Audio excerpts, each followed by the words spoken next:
The cold pavement bit into Ethan Walker's knees as he pressed down on the elegant woman's chest, counting compressions while rain soaked through his work clothes. 1, 2, 3, 4. The crowd of onlookers grew larger, but no one else stepped forward to help. 28, 29, 30. He'd never forget the moment Helena Blackwood's eyes fluttered open, or how he quietly slipped away before the paramedics could get his name. He had no idea that saving this billionaire's life would transform his own in ways he never imagined. Follow my story to the end and comment what city you're watching from so I can see how far my story has reached. The warehouse alarm shrieked at 5:30 a.m. just as it had every weekday for the past 18 months. Ethan Walker's hand emerged from beneath the threadbare comforter, fumbling across the nightstand until he found the source of the noise and silenced it. In the darkness of the small apartment, he could hear Lily stirring in the next room, her 7-year-old body rustling against sheets that needed replacing but would have to wait another month. He sat on the edge of the bed, feet touching the cold floor, and ran his hands through hair that had started showing gray streaks far too early for a man of 34.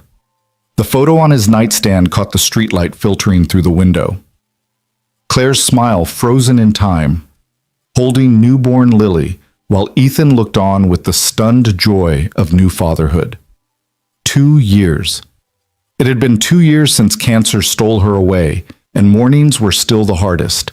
That moment between sleep and consciousness, when his mind forgot she was gone, reaching for her warmth before reality crashed back. "Daddy," Lily's voice came from the doorway, small and uncertain. "Morning, sweetheart." He forced warmth into his voice, opening his arms as she patted across the floor in her 2 small pajamas, the ones with unicorns that Claire had bought, now faded and worn at the knees. She climbed into his lap, her weight familiar and grounding. "I dreamed about Mommy again." "Yeah. What was she doing?" "Making pancakes. She said to tell you to stop worrying so much." Ethan's throat tightened.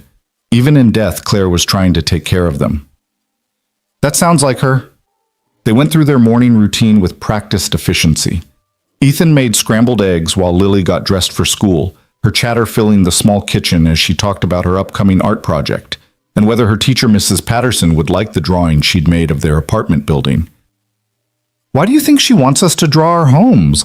Lily asked, carefully spreading grape jelly on toast. "Maybe to learn about each other's lives," Ethan suggested, though he suspected it was also a way for the teacher to understand her students' circumstances. Lily attended a school where most kids qualified for free lunch, where tired parents worked multiple jobs, where art supplies were luxuries. "Jessica's drawing her house with a pool," Lily said. "She's lying, though. She lives in the same building as Marcus, and they don't have pools. Maybe she's drawing her dream house." Lily considered this. "Then I should draw a castle." "You could, or you could draw our home and show how special it is because we're together in it." She smiled that brilliant expression that was pure Claire, the ability to find light in any darkness. "I like that better." After walking Lily to school, savoring those 15 minutes of hand-holding and listening to her observations about everything from cloud shapes to why ants walked in lines, Ethan caught the bus to Morrison Warehouse. The commute took 40 minutes. The city slowly shifting from residential poverty to industrial decay as they moved toward the district where things were stored, shipped, and forgotten. The warehouse was already humming with activity when he arrived. Forklifts beeped their warnings, conveyor belts groaned under the weight of endless packages, and men in reflective vests moved through the aisles like ghosts in a machine. "Walkerts," Pete Morrison, the floor supervisor, called out. "Need you on the loading dock today? Jimmy called in sick." Ethan nodded, grabbing his vest and gloves. The loading dock meant heavier work packages that machines couldn't handle, items that required human judgment and manual strength. It also meant his back would scream by lunch and his shoulders would ache through dinner, but he never complained. Complainers got their hours cut. The morning passed in a blur of lifting, carrying, and stacking. His coworker Carlos worked beside him, both men finding rhythm in the repetition. "My oldest wants to play travel soccer," Carlos said during a brief water break. $300 just for registration, plus equipment, gas money for games, hotel rooms for tournaments. "That's rough." Ethan sympathized, knowing Carlos had 3 kids to Ethan's 1. "Everything's rough these days, but what do we do, boy?" Tell them no, watch their faces fall. Carlos shook his head. We figure it out, always do. That was the warehouse motto, figure it out. Make it work. Don't think too hard about tomorrow because today had enough problems. During his lunch break, Ethan sat in the break room with his standard peanut butter sandwich and the apple that was slightly bruised but still good. He pulled out his phone to check the school's parent portal. Lily was doing well in reading, needed help with math, and had perfect attendance. Small victories that felt like major accomplishments. Ethan. Joe Martinez settled beside him, the 60-year-old warehouse veteran who'd become something of a father figure. You look tired, son. Always look tired, Ethan replied with a weak smile. More than usual, you taking care of yourself. Taking care of Lily, that's what matters. Joe studied him with eyes that had seen too much life. Can't pour from an empty cup. Cup's not empty, just running low. Pete mentioned overtime available this weekend, Saturday and Sunday time and a half. Ethan's mind immediately went to the calculation 16 hours of overtime could cover Lily's new shoes and still leave enough for a slightly better grocery run. I'll take it. Course you will. Joe's voice held no judgment, only understanding. Just remember that little girl needs a father more than she needs things. She needs both, Ethan said quietly. And I'm all she's got for either. The afternoon shift felt longer, each hour stretching as his body protested the constant motion. By 4 o'clock, his shirt was soaked with sweat, despite the October chill in the warehouse. By 5, he was counting minutes. But 5:30 brought renewed energy because it meant picking up Lily from the after-school program at the community center. She ran to him the moment he appeared in the doorway, her backpack bouncing face bright with stories to tell. Daddy, we learned about the heart today in science. Did you know it pumps blood everywhere in your body and never stops? Never stops, huh? He lifted her onto his shoulders, ignoring his screaming muscles. That's pretty amazing. Mrs. Patterson says it's the strongest muscle because it works all the time without getting tired. If only that were true for the rest of us, Ethan thought, but said, your teacher's really smart. Their evening routine was sacred homework at the kitchen table while he made dinner spaghetti again. But Lily never complained, dishes done together with Lily, drying what she could reach, then reading time on the couch where she curled against his side like a cat seeking warmth. Daddy, she said, as he closed the library book about a brave mouse, are we poor? The question hit like a physical blow. Why do you ask, sweetheart? Mia said only poor kids go to after-school program. She said kids with money have nannies. Ethan chose his words carefully. We have everything we need, a home, food, clothes, and each other. Some people have more money, some have less. But money doesn't measure how rich a family is. So we're rich in love. The richest, he confirmed, kissing her forehead. After Lily went to bed, Ethan sat at the kitchen table with his laptop, an ancient model that Claire had used for her online classes before she got sick. The bills were spread before him like accusers rent electricity water. The minimum payment on the credit card he'd maxed out during Claire's treatment, the payment plan for her funeral expenses. He moved numbers around in a spreadsheet trying to make them work differently, but mathematics didn't care about hope. They were one emergency away from disaster. A broken car, a sick day without pay, a school field trip that Lily desperately wanted to attend. The computer screen blurred as exhaustion overtook him. He closed his eyes just for a moment and found himself talking to Claire's picture on the wall. I'm trying, baby. God, I'm trying so hard, but it feels like drowning in slow motion. Lily needs things, clothes that fit, shoes without holes, a birthday party with her friends. And I don't know how much longer I can keep this up. The photo, of course, didn't answer, but he could imagine Claire's voice warm and certain. You're stronger than you think, Ethan Walker, and tomorrow's a new day. Tuesday came with unexpected rain, the kind of cold October downpour that reminded everyone winter was approaching. Ethan's morning had started badly. The hot water heater was acting up again, giving them barely lukewarm showers. Lily had been cranky about wearing her rain boots with the crack in the side, and he'd had to promise to try fixing them with duct tape that evening. Work had been especially brutal. A shipping error meant an entire truck needed to be unloaded and reorganized, and Pete had chosen Ethan's crew for the job. By the time his shift ended at 6, Every muscle screamed and his clothes were soaked through with sweat and rain from the loading dock work. The community center called just as he was boarding the bus. Lily had a slight fever and needed to be picked up early. Panic shot through him. He couldn't afford to miss work tomorrow if she was really sick, but he also couldn't send a sick child to school. He jogged the 6 blocks from the bus stop to the community center, rain pelting his face, work boots splashing through puddles. Lily was waiting in the director's office, looking small and pale. "My tummy hurts," she said in a tiny voice. "Let's get you home, baby." He carried her the 8 blocks to their apartment, her fevered head against his shoulder, rain soaking them both. She weighed so little, felt so fragile in his arms. These were the moments that terrified him most, when he faced the possibility of losing her too, of failing the one person who depended on him completely. Once home, he got her into dry pajamas and settled on the couch with children's Tylenol and ginger ale they kept for emergencies. Her fever was 100.2. Not dangerous, but enough to worry him. "Will you tell me a story?" she asked, curled against his side. "What kind of story?" "About Mommy. A happy one." So he told her about the day they'd met Claire, both of them reaching for the last discounted Halloween costume at Target.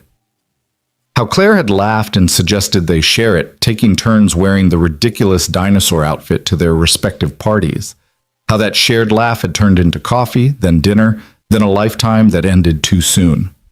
Lily fell asleep during the story, her breathing evening out, fever already breaking thanks to the medicine. Ethan held her, carefully afraid to move and wake her, watching the rain streak down their windows. The news played quietly on their old television stories of corporate mergers and stock prices that might as well have been foreign languages. A commercial promised financial freedom through investments, and Ethan almost laughed. Financial freedom required having finances to begin with. By 8 o'clock, Lily was sleeping soundly in her bed, fever gone, and Ethan faced the kitchen table battlefield of bills again.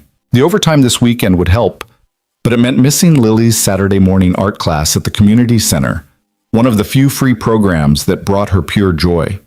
He was so lost in calculations that he almost didn't notice when the news switched to tomorrow's weather forecast. More rain, temperatures dropping, winter arriving early. He'd need to find Lily's winter coat in storage, make sure it still fit. Probably didn't. Another expense to figure out. Wednesday arrived with the promised continued rain. Lily's fever had broken completely, and she insisted she felt fine enough for school. Ethan made her favorite breakfast, cinnamon toast, and packed an extra snack in her lunch in case she got hungry. "Be good for Mrs. Patterson," he said, kissing her forehead at the school entrance. "Always am," she replied with Claire's mischievous grin. The warehouse felt like a tomb in the gray morning light. Everyone moved slower on rainy days, the dampness seeping into bones and joints already abused by years of physical labor. Ethan threw himself into the work, using physical exhaustion to quiet mental anxiety. "You okay, man?" Carlos asked during their break. "You seem off." Lily was sick last night. Fever. Ah, man. Those are the worst nights. Kids spike a fever and you think the world's ending. Every time, Ethan admitted. Can't help thinking, what if it's something serious? What if I miss the signs? Carlos clasped his shoulder. Brother, we all live with that fear. Single parents especially, but kids are tougher than we think, and you're a good dad. Best I know, actually. The words helped, but the weight remained. Every decision felt momentous when you were the only adult in a child's life. No one to share the worry, debate the choices, or reassure you that you were doing okay. The afternoon dragged endlessly. Pete asked him to train a new employee, a kid barely out of high school who complained about the work within an hour. Ethan bit back sharp words, remembering being young and thinking manual labor was beneath him. Life had a way of adjusting those perspectives. By 5 o'clock, his patience was threadbare and his body was running on fumes. The rain had turned into a proper storm, and he didn't have an umbrella. The bus was late, packed with damp, frustrated commuters. Someone's wet umbrella dripped on his boots for 20 minutes. He finally made it to the community center at 6:15, 15 minutes late. Lily was the last child waiting, sitting with Mrs. Henderson, the evening coordinator, working on homework. "I'm so sorry," Ethan began, but Mrs. Henderson waved him off. No worries, Mr. Walker. Lily's been helping me organize the art supplies. She's got a real eye for color coordination. Daddy? Lily jumped up, seemingly fully recovered. Look what I drew today. She held up a picture of their apartment building, but she'd added flowers in every window and a rainbow overhead. At the bottom, she'd written, "Home is where love lives." It's beautiful, sweetheart. It's for you, to put in your lunchbox so you can remember home when you're at work. His eyes burned with unshed tears. This child, this miraculous little person, somehow understood more about life than most adults. She knew their struggles, but chose to see beauty anyway. The walk home was wet and cold, but Lily chatted the entire way, jumping in puddles despite his half-hearted protests about her shoes. Her joy was infectious, and by the time they reached their building, he was laughing at her impression of her teacher explaining fractions using pizza slices. Mrs. Patterson says if you understand pizza, you understand fractions. Mrs. Patterson is a genius, Ethan agreed, unlocking their door. Dinner was leftover spaghetti reheated in the microwave, but Lily declared it even better the second day. They worked on her math homework together. Ethan grateful it was still simple enough for him to help. He dreaded the day her education surpassed his ability to assist. Daddy, what's 7 times 8? 56. But show me how you figured it out. She walked him through her method, adding 7, 8 times, her little fingers keeping track of the count. Her concentration face was pure Claire tongue, slightly out, eyebrows furrowed. Perfect. You're getting so smart.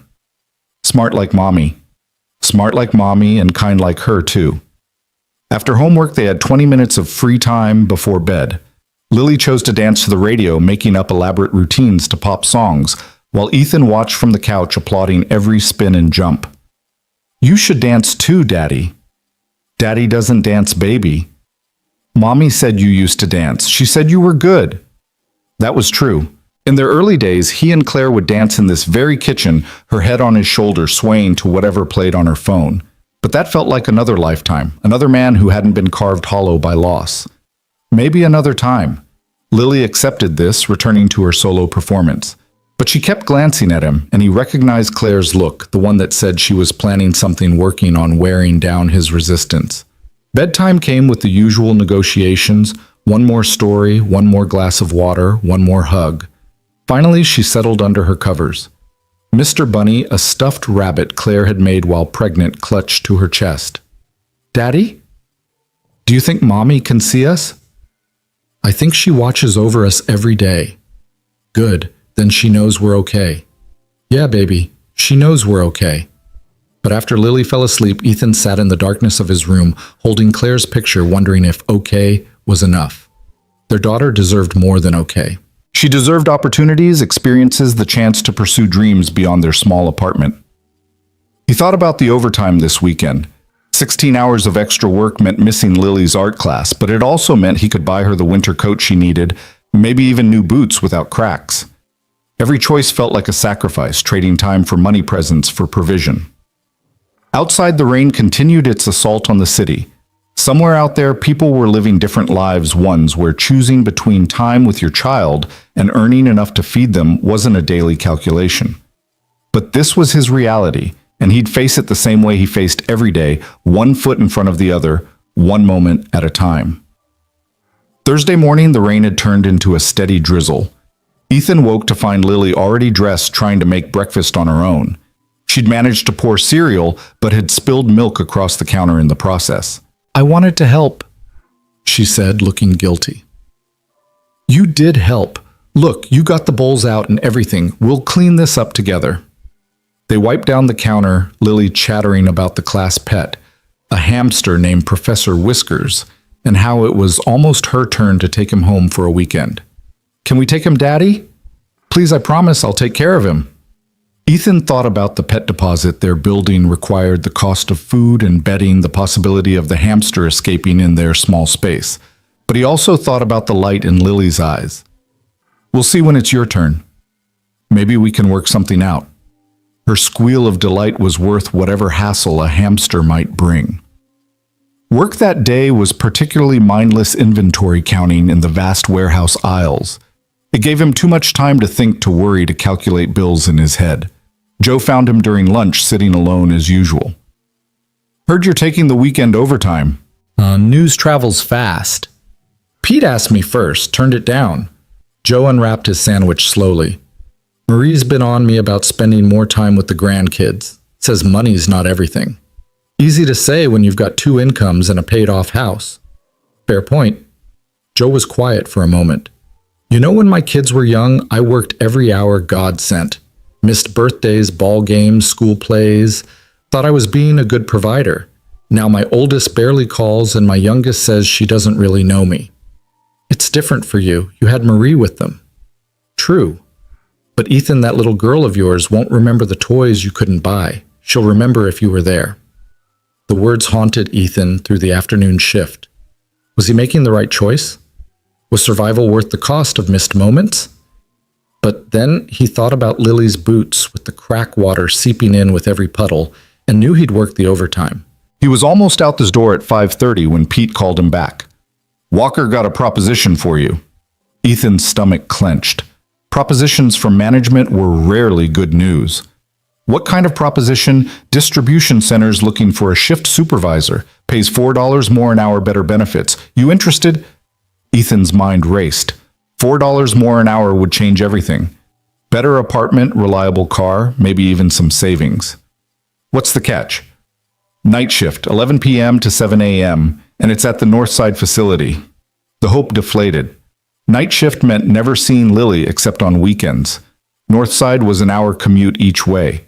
It would solve their money problems, but destroy what little time they had together. I need to think about it. Fair enough. Let me know by Monday. The bus ride to the community center felt longer than usual. Rain streaked the windows and Ethan watched the city pass by abandoned buildings, check cashing stores, pawn shops. This was their world, a far cry from the north side with its gleaming distribution center and suburban promise. Lily was painting when he arrived, her hands covered in purple and blue, creating what looked like a storm over an ocean. That's beautiful, baby. Is it the rain? It's the sky crying, she said matter-of-factly. But see, there's sun behind the clouds. It's just hiding. Sometimes his daughter's perception stunned him. 8 years old and already understanding that light existed even when you couldn't see it. That evening, while Lily did homework, Ethan researched the north side position on his ancient laptop. The pay was indeed better enough to actually save money, plan for college, maybe even take a vacation. But the comments from current employees were telling, never see my kids, divorced after a year of nights. Good money if you don't mind having no life. Daddy, you're doing the worry face again, Lily observed from across the table. Sorry, sweetheart. Just thinking about work stuff. Is it bad stuff? Not bad. Just complicated. She nodded sagely. Like when I have to choose between art and music class. I want both, but can only pick one. Exactly like that. Mrs. Patterson says when you have a hard choice, follow your heart. What does your heart say? His heart said he'd rather be poor with his daughter than financially comfortable without her. But his head reminded him that poverty wasn't noble, that Lily deserved better than hand-me-downs and food bank groceries. My heart says it needs more time to decide. Friday came with unexpected sunshine, the first in a week. Ethan took it as a sign of what he wasn't sure, but it felt like the universe offering a brief reprieve. Lily practically skipped to school, jumping over the puddles that remained from the week's rain. It's Friday. Friday, best day of the week. She sang a made-up tune that made other parents smile as they passed. Work was lighter, too, a shipment delayed, meaning less to unload. Pete was in a good mood buying coffee for the morning crew. Even the usually surly Marcus cracked jokes during break. Hey, Walker, Marcus called out. You still drive that piece of shit Honda? Still runs, Ethan replied defensively. My brother's selling his Toyota, 2,000 runs good. Interested, 2,000 might as well have been 2 million, but Ethan appreciated the thought. Maybe after Christmas. It'll probably be gone, but I'll keep an ear out for others. These small kindnesses between struggling people meant everything. They looked out for each other in ways that didn't make the news, but made life bearable. That afternoon, fate intervened in the form of an early release. A power issue in part of the warehouse meant sending the afternoon shift home at 3 with full pay. Ethan couldn't remember the last time something unexpectedly good had happened. He decided to surprise Lily, picking her up from school instead of letting her go to after-school program. The joy on her face when she saw him waiting was worth 1,000 overtime hours. "Daddy, why are you here?" "Got off early, thought we could do something special." "Like what?" "What would you like to do?" She thought seriously. "Can we go to the park? The one with the good swings." The park was free, the weather was perfect, and Ethan had nowhere else to be. "Let's go."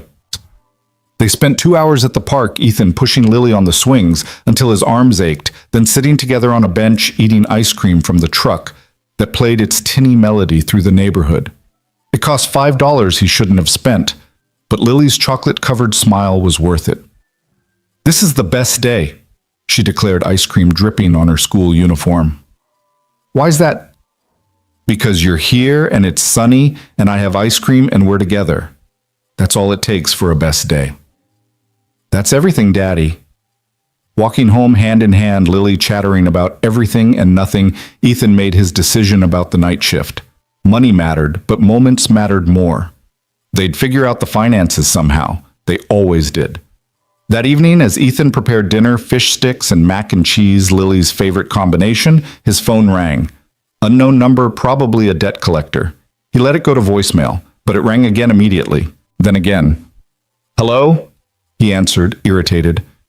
"Mr. Walker, this is St. Mary's Hospital.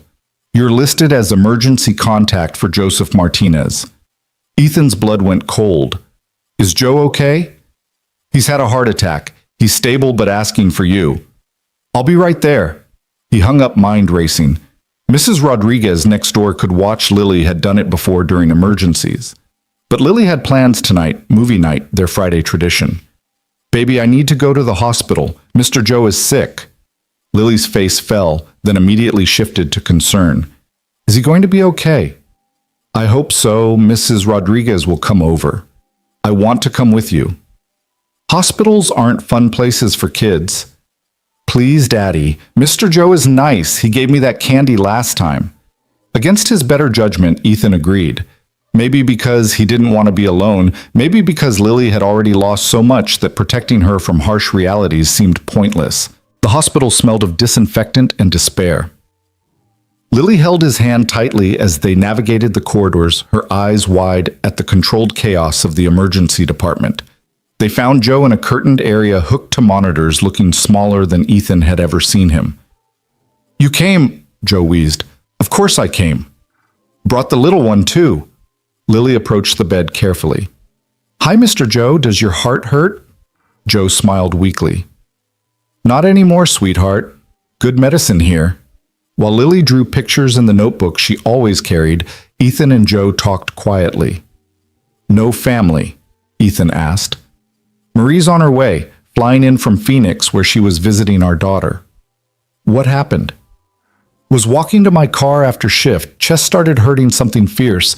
Next thing I know, I'm on the ground and some lady's doing CPR." Thank God someone knew what to do. Rich lady too, from the looks of her. Fancy clothes, expensive shoes. Stayed with me until the ambulance came, then disappeared. Didn't even get her name. They sat in comfortable silence, the monitors beeping steadily. Joe would be okay, the doctors had said so, but it was a reminder of how fragile everything was, how quickly life could change. "Ethan," Joe said suddenly, "don't take that night shift." "How did you Pete told me. Don't do it. That little girl needs you more than she needs money." "But no buts. I worked nights for 5 years when my kids were young. Know what it got me? Money in the bank and children who called me by my first name because I was a stranger." Before Ethan could respond, a commotion in the hallway drew their attention. Through the gap in the curtain, he could see EMTs wheeling someone in voices urgent and professional.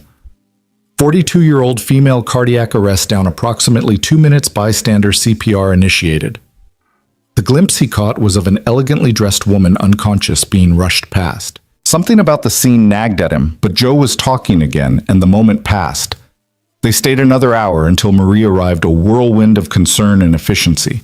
She hugged Ethan, thanked him for coming, and immediately began reorganizing Joe's space with the confidence of someone who'd been married 40 years. "You go home," she told Ethan. "That little one needs dinner and bed." Walking out of the hospital, Lily's hand in his, Ethan felt the weight of the week settling on his shoulders, but also something else, a kind of clarity. Joe's heart attack, the night shift offer, Lily's simple joy at the park, it all pointed to the same truth. Time was the only real currency. Everything else was just numbers on paper. "Daddy," Lily said as they waited for the bus, "is Mr. Joe going to be okay?" "I think so, baby." "Good. He's like a grandpa." "Yeah, he is. We should make him a card with hearts on it because his heart needs to know we love him." "That's a perfect idea." The bus arrived nearly empty at this hour. They found seats in the back, Lily curled against his side, exhausted from the long day and hospital visit. Outside, the city lights blurred past, and Ethan thought about the woman they'd brought in, hoping she had someone to sit by her bedside, someone to care whether she lived or died. Saturday morning came too early. The alarm set for overtime that suddenly felt less critical after yesterday's hospital visit. But Ethan dragged himself up, left a note for Lily with Mrs. Rodriguez's number, and headed to work. The warehouse was different on weekends. Skeleton crew relaxed pace radios playing louder than Pete would normally allow. Ethan threw himself into the physical work, using it to avoid thinking about Joe in his hospital bed or the night shift offer still waiting for an answer. During break, he called the hospital. Joe was doing better, might go home Monday. The relief was physical, loosening a knot in his chest he hadn't realized was there. "Walker," someone called from across the break room. "You hear about that thing downtown yesterday?" "What thing?" "Some rich lady had a heart attack right on Fifth Avenue, middle of rush hour. Some guy saved her life, did CPR until the ambulance came." "Good for him," Ethan said, not really interested. "Get this, though, turns out she's Helena Blackwood. You know Blackwood Industries worth like $1 billion. Bet that guy's getting a hell of a reward." The name meant nothing to Ethan. Rich people lived in a different universe, one that occasionally intersected with his world, but never in meaningful ways. He went back to work, forgetting the conversation within minutes. The overtime shift felt endless. His body, already exhausted from the week, protested every movement.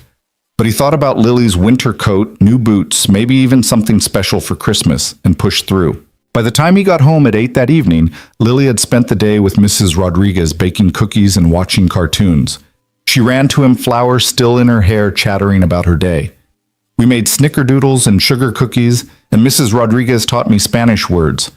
"That's wonderful, baby. Did you save me any cookies?" "Of course, the best ones." They spent the evening on the couch, eating cookies and watching a movie Lily had seen a dozen times but still loved. She fell asleep against his shoulder halfway through, and Ethan carried her to bed, marveling at how she was getting heavier, growing despite their circumstances. In her room, he noticed new drawings on her wall, their family, but now with 3 figures instead of 2. The third was labeled "Mommy as an Angel," complete with wings and a halo. "She watches us," Lily had written at the bottom, "and keeps us safe." Sunday meant church for most of their neighbors, but for Ethan and Lily, it meant laundry day. The apartment building's basement laundry room was a dungeon of flickering fluorescent lights and machines that ate quarters like hungry monsters. Ethan hauled 2 weeks' worth of clothes down 3 flights, while Lily carried the detergent, taking her responsibilities seriously.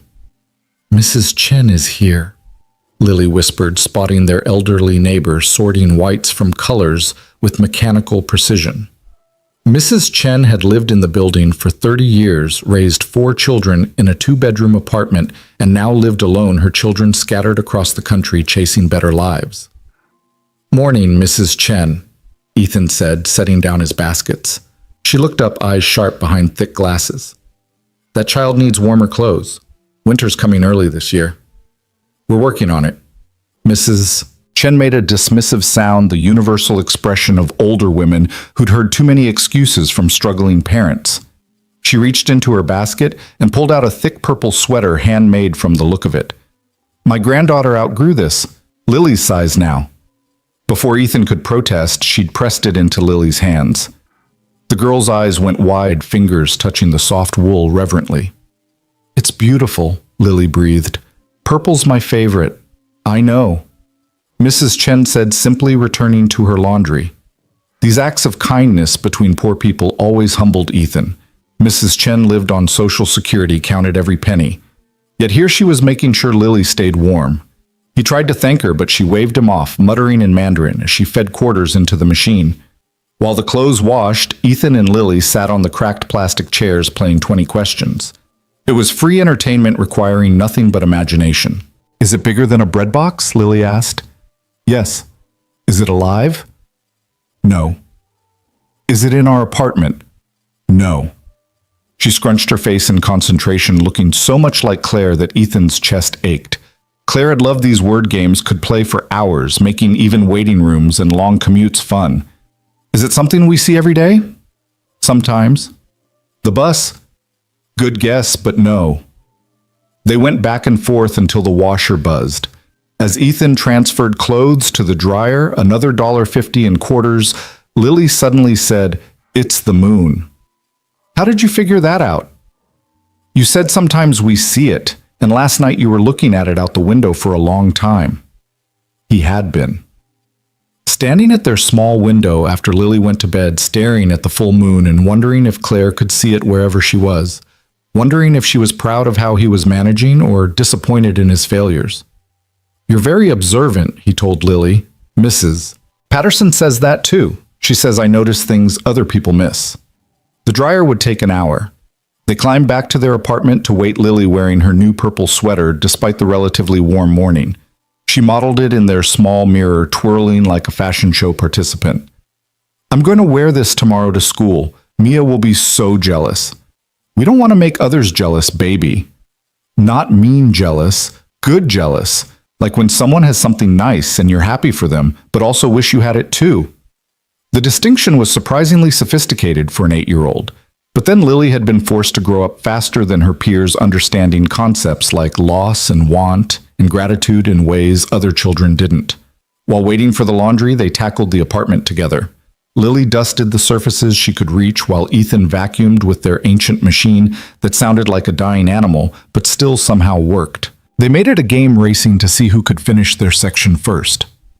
I win, Lily declared, having dusted the 3 pieces of furniture in her room in record time. You're the champion. Ethan agreed, even though he'd deliberately slowed down to let her win. They returned to the basement to find their dryer had stopped mid-cycle. The clothes were still damp, and the machine refused to accept more quarters. Damn it, Ethan muttered, then caught himself. I mean, darn it. It's okay, Daddy. We can hang them in the apartment like Mrs. Rodriguez does. So they hauled the damp clothes back upstairs and strung them across their living room on the makeshift clothesline Ethan rigged between 2 walls. The apartment looked like a textile factory, but Lily thought it was fun running between the hanging sheets like they were fort walls. This is better than the dryer, she declared. It's like camping inside. Her ability to find joy in inconvenience was a gift one Ethan wished he could bottle and sell. They'd be millionaires if optimism had market value. Lunch was grilled cheese and tomato soup, the bread slightly stale, but toasted enough to hide it. They ate at their small table, Lily's homework spread to one side, Ethan's bills to the other. The parallel worried him. Was she already learning that life was about juggling responsibilities, that even meals came with multitasking? Daddy, what's bankruptcy? Lily asked suddenly, pointing to a word in her social studies homework about economics. It's when someone or a business owes more money than they have, so they have to legally declare they can't pay it all back. Like when Jeremy couldn't pay back the lunch money he borrowed. Similar, but for adults and with bigger amounts. Have we ever been bankrupt? The question was innocent but felt loaded. No, baby, we've been careful with our money. Good. Bankrupt sounds scary. It was scary. Ethan had considered it during Claire's illness when the medical bills mounted faster than he could work. But bankruptcy meant potentially losing what little they had, meant a mark on his record that would follow them for years.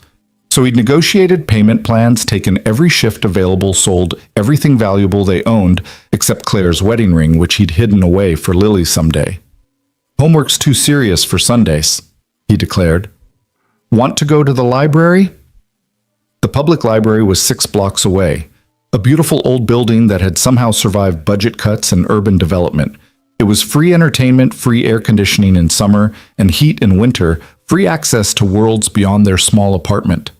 Lily practically ran the entire way, eager to return the book she'd devoured this week and find new adventures. The children's section was her domain, and she navigated it like a tiny librarian, knowing exactly where her favorite series lived. 5 books. Ethan reminded her the library's limit. She chose carefully, weighing each option like a judge. 2 about animals, 1 mystery, 1 about a girl inventor, and 1 about families around the world. The last one she held up to show him. Look, Daddy, this family only has a mom and 1 kid like us, but opposite. That's interesting. And this one has 2 dads. And this one has grandparents raising the kids. Families are all different. They are. What matters is love, Lily finished. I know, love makes a family. While Lily read in the children's section, Ethan used the library's computer to check his email and browse job listings. The same positions were always there: warehouse, work night, security, cleaning services. Nothing that paid enough to actually change their situation, just lateral moves from one struggle to another. An ad caught his eye. Blackwood Industries seeking facilities coordinator, competitive salary, full benefits, advancement opportunities. He almost laughed. Might as well apply to be an astronaut. The job required experience he didn't have, probably education he couldn't afford. Still, he found himself reading the full description, imagining what competitive salary meant to people who already had money. Daddy, look. Lily appeared at his elbow holding a flyer. Story time with a real author next Saturday. Can we come? He checked the date. It conflicted with his overtime shift. But looking at Lily's hopeful face, he heard Joe's words about missing moments you couldn't get back. We'll make it work. Her smile was worth whatever juggling he'd have to do with the schedule. Walking home, each carrying books, they passed through the better part of town. The houses here had yards, fresh paint windows that weren't reinforced with bars. A man was teaching his son to ride a bike on the sidewalk, running alongside with patient encouragement. That looks fun, Lily said wistfully. You know how to ride a bike. I mean, having a place to practice and a bike that fits. Her bike, bought secondhand 2 years ago, was now too small. Her knees hit the handlebars when she pedaled. Another thing for the list of needs he couldn't meet. Maybe for Christmas, he said, knowing it was unlikely.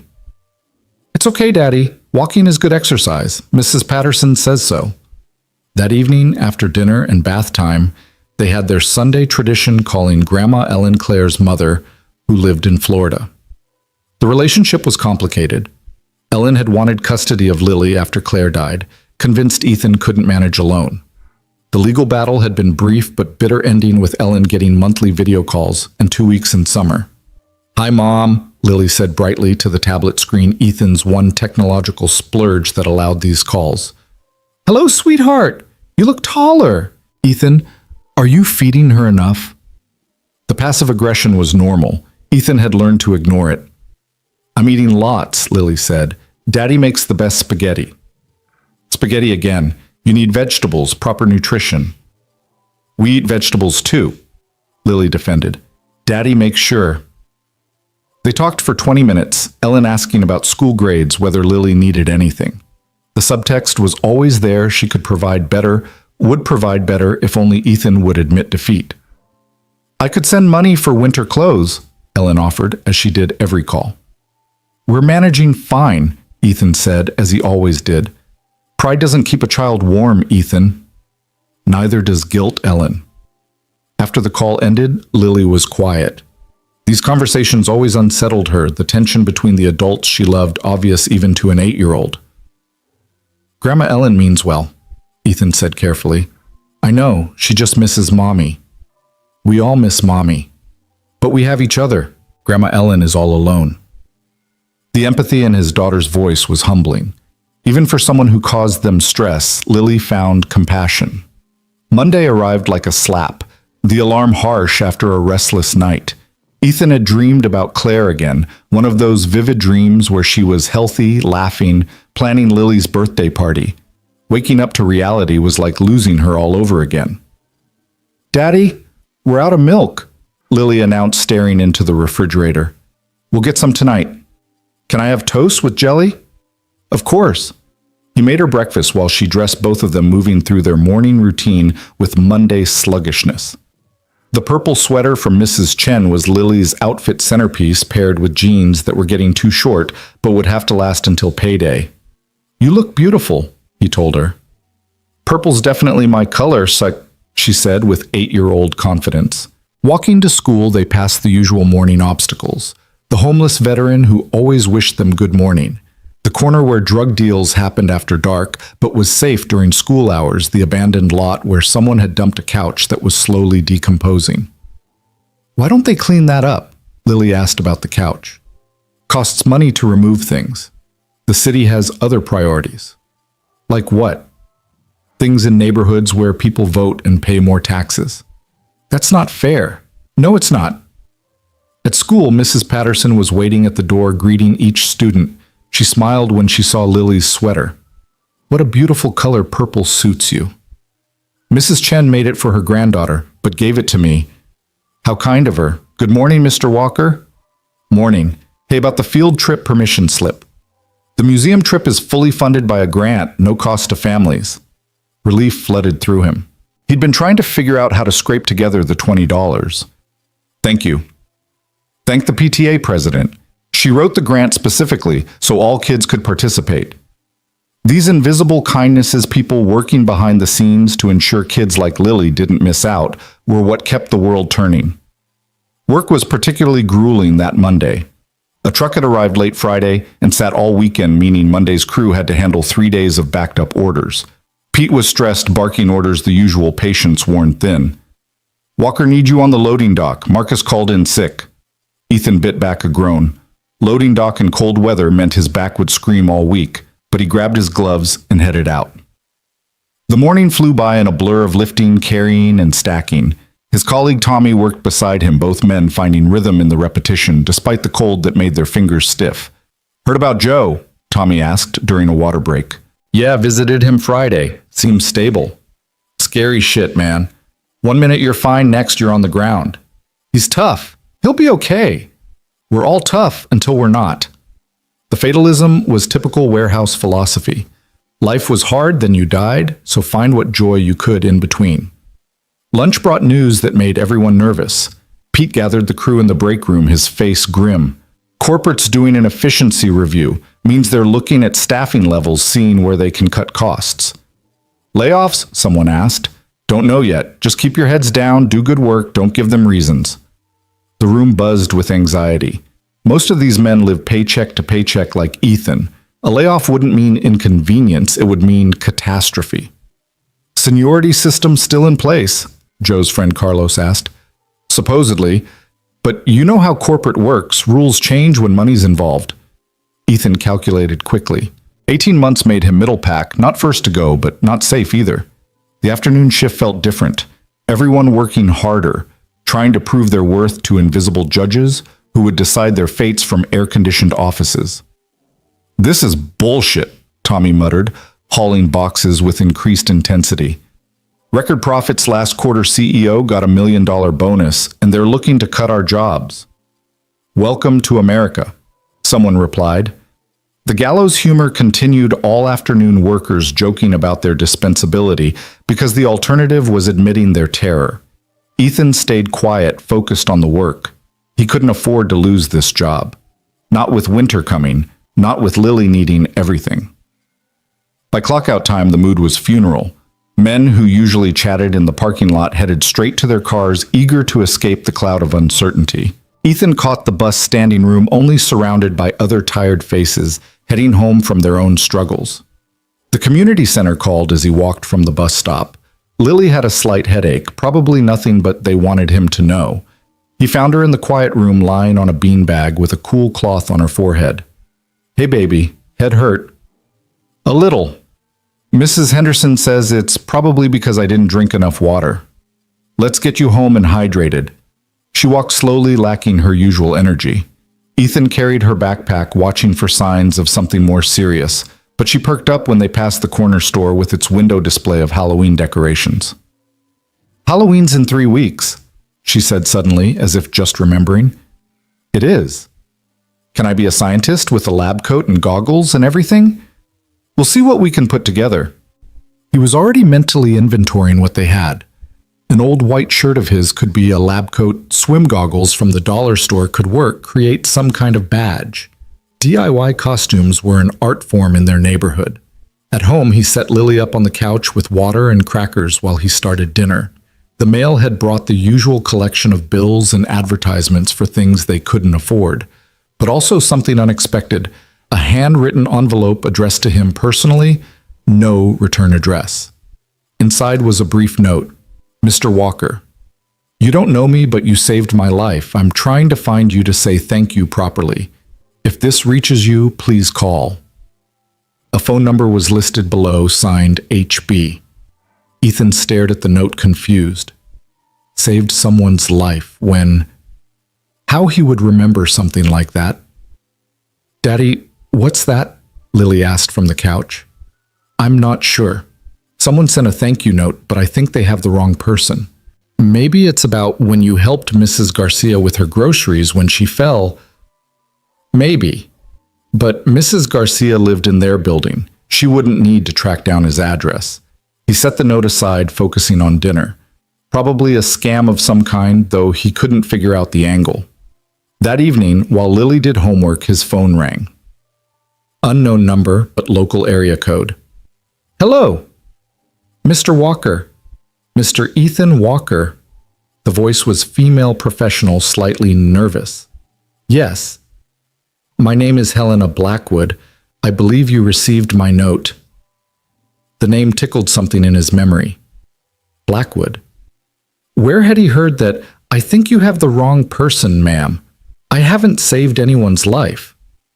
Last Tuesday evening, downtown near 5th and Morrison, a woman collapsed on the sidewalk.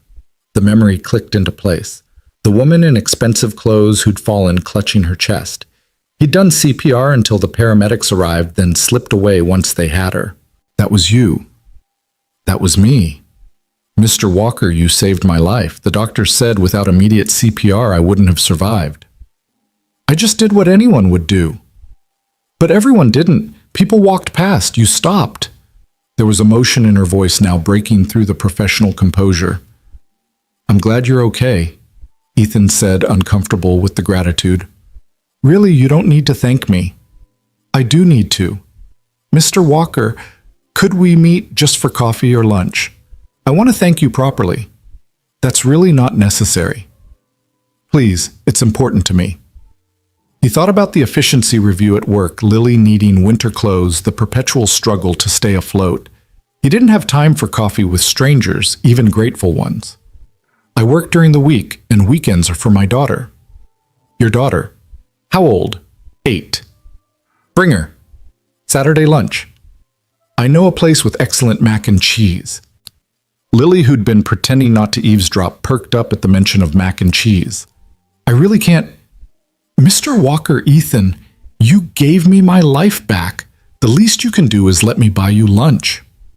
The combination of persistence and genuine emotion wore him down. Plus, Lily was now making hopeful faces at him. Okay, Saturday lunch, but somewhere casual, we don't do fancy. Perfect. Can I text you the details? After he hung up, Lily pounced. Who was that? Where are we going? Is the mac and cheese really excellent? Someone I helped wants to say thank you, and we'll see about the mac and cheese. He Googled Helena Blackwood that night after Lily went to bed.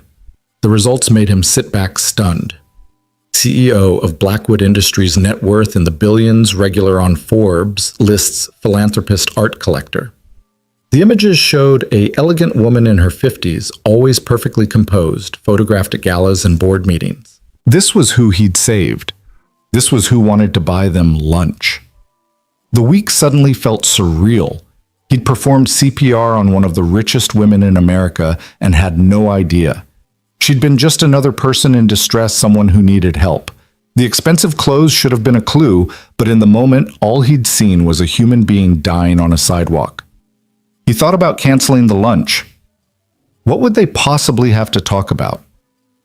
Their lives were so different they might as well be different species. But Lily had already planned her outfit, the purple sweater, of course, and talked about it nonstop. Tuesday brought more efficiency, review anxiety at work. Supervisors with clipboards timing tasks, watching everything, making notes. The warehouse felt like a prison under surveillance. "They're definitely cutting people," Tommy said during break. "Question is how many?" 20% is the rumor, Dutch, Carlos added. 1 in 5 of us gone by Christmas. Ethan did the math. With 40 workers on their shift, that meant 8 jobs lost, 8 families thrown into chaos. The thought made him physically sick. "Walker," Pete called. "Office, now!" The walk to Pete's office felt like heading to execution. Was he being cut already? Had they decided he was expendable? "Sit," Pete said, closing the door. "If this is about the efficiency review." "It's not. Well, not directly." Pete sat heavily behind his desk. "I'm going to be straight with you. You're on the bubble. Not first to go, but not safe either." "Pete, let me finish. You're a good worker, reliable, never complain, help others, but you don't stand out. No special skills, no certifications, nothing that makes you irreplaceable. What do you want me to do?" "Forklift certification. Company pays for the training, and certified operators are harder to replace. Class starts Monday nights, runs 6 weeks. Monday nights meant less time with Lily, more exhaustion, more juggling. But it also meant job security, maybe even a small raise. I'll do it." "Good man. I'll get you enrolled." Walking back to his station, Ethan felt the weight of another obligation settling on his shoulders. 6 weeks of classes after 8-hour shifts, getting home after Lily's bedtime, weekend homework. But what choice did he have? That evening, he broke the news to Lily over dinner. "It's only 6 weeks," he explained, "and it means my job will be safer. Will Mrs. Rodriguez watch me on Monday nights?" "Yes." She was quiet, processing. "Will you still help with homework?" "Every other night and weekends." "Okay, if it keeps you from getting fired, it's important." The matter-of-fact acceptance broke his heart. 8 years old and already understanding job insecurity, already making sacrifices for economic survival. "I'm not getting fired, baby. This is just insurance. Like health insurance. Kind of. Job insurance. We need all the insurance we can get," she said, sounding like a tiny adult. Wednesday was early release day at school, so Ethan arranged to leave work early, taking the pay hit to spend the afternoon with Lily. They went to the park, despite the chilly weather, Lily determined to master the monkey bars she'd been struggling with. "You can do it," Ethan encouraged, standing ready to catch her if she fell. She made it halfway before her hands gave out, dropping safely to the rubberized surface below. "I'll never get it," she said, frustrated.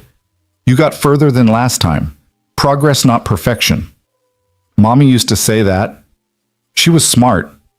"You're smart too, Daddy. Not school smart. Not like Mommy." "There's different kinds of smart. Mrs. Patterson says some people are book smart, some are people smart. Some are fixing things smart. You're all kinds except book smart." The assessment was probably accurate. Ethan had never been good at formal education, dropping out of high school to work when his dad got sick. Claire had been the one with college dreams, taking night classes until she got pregnant with Lily.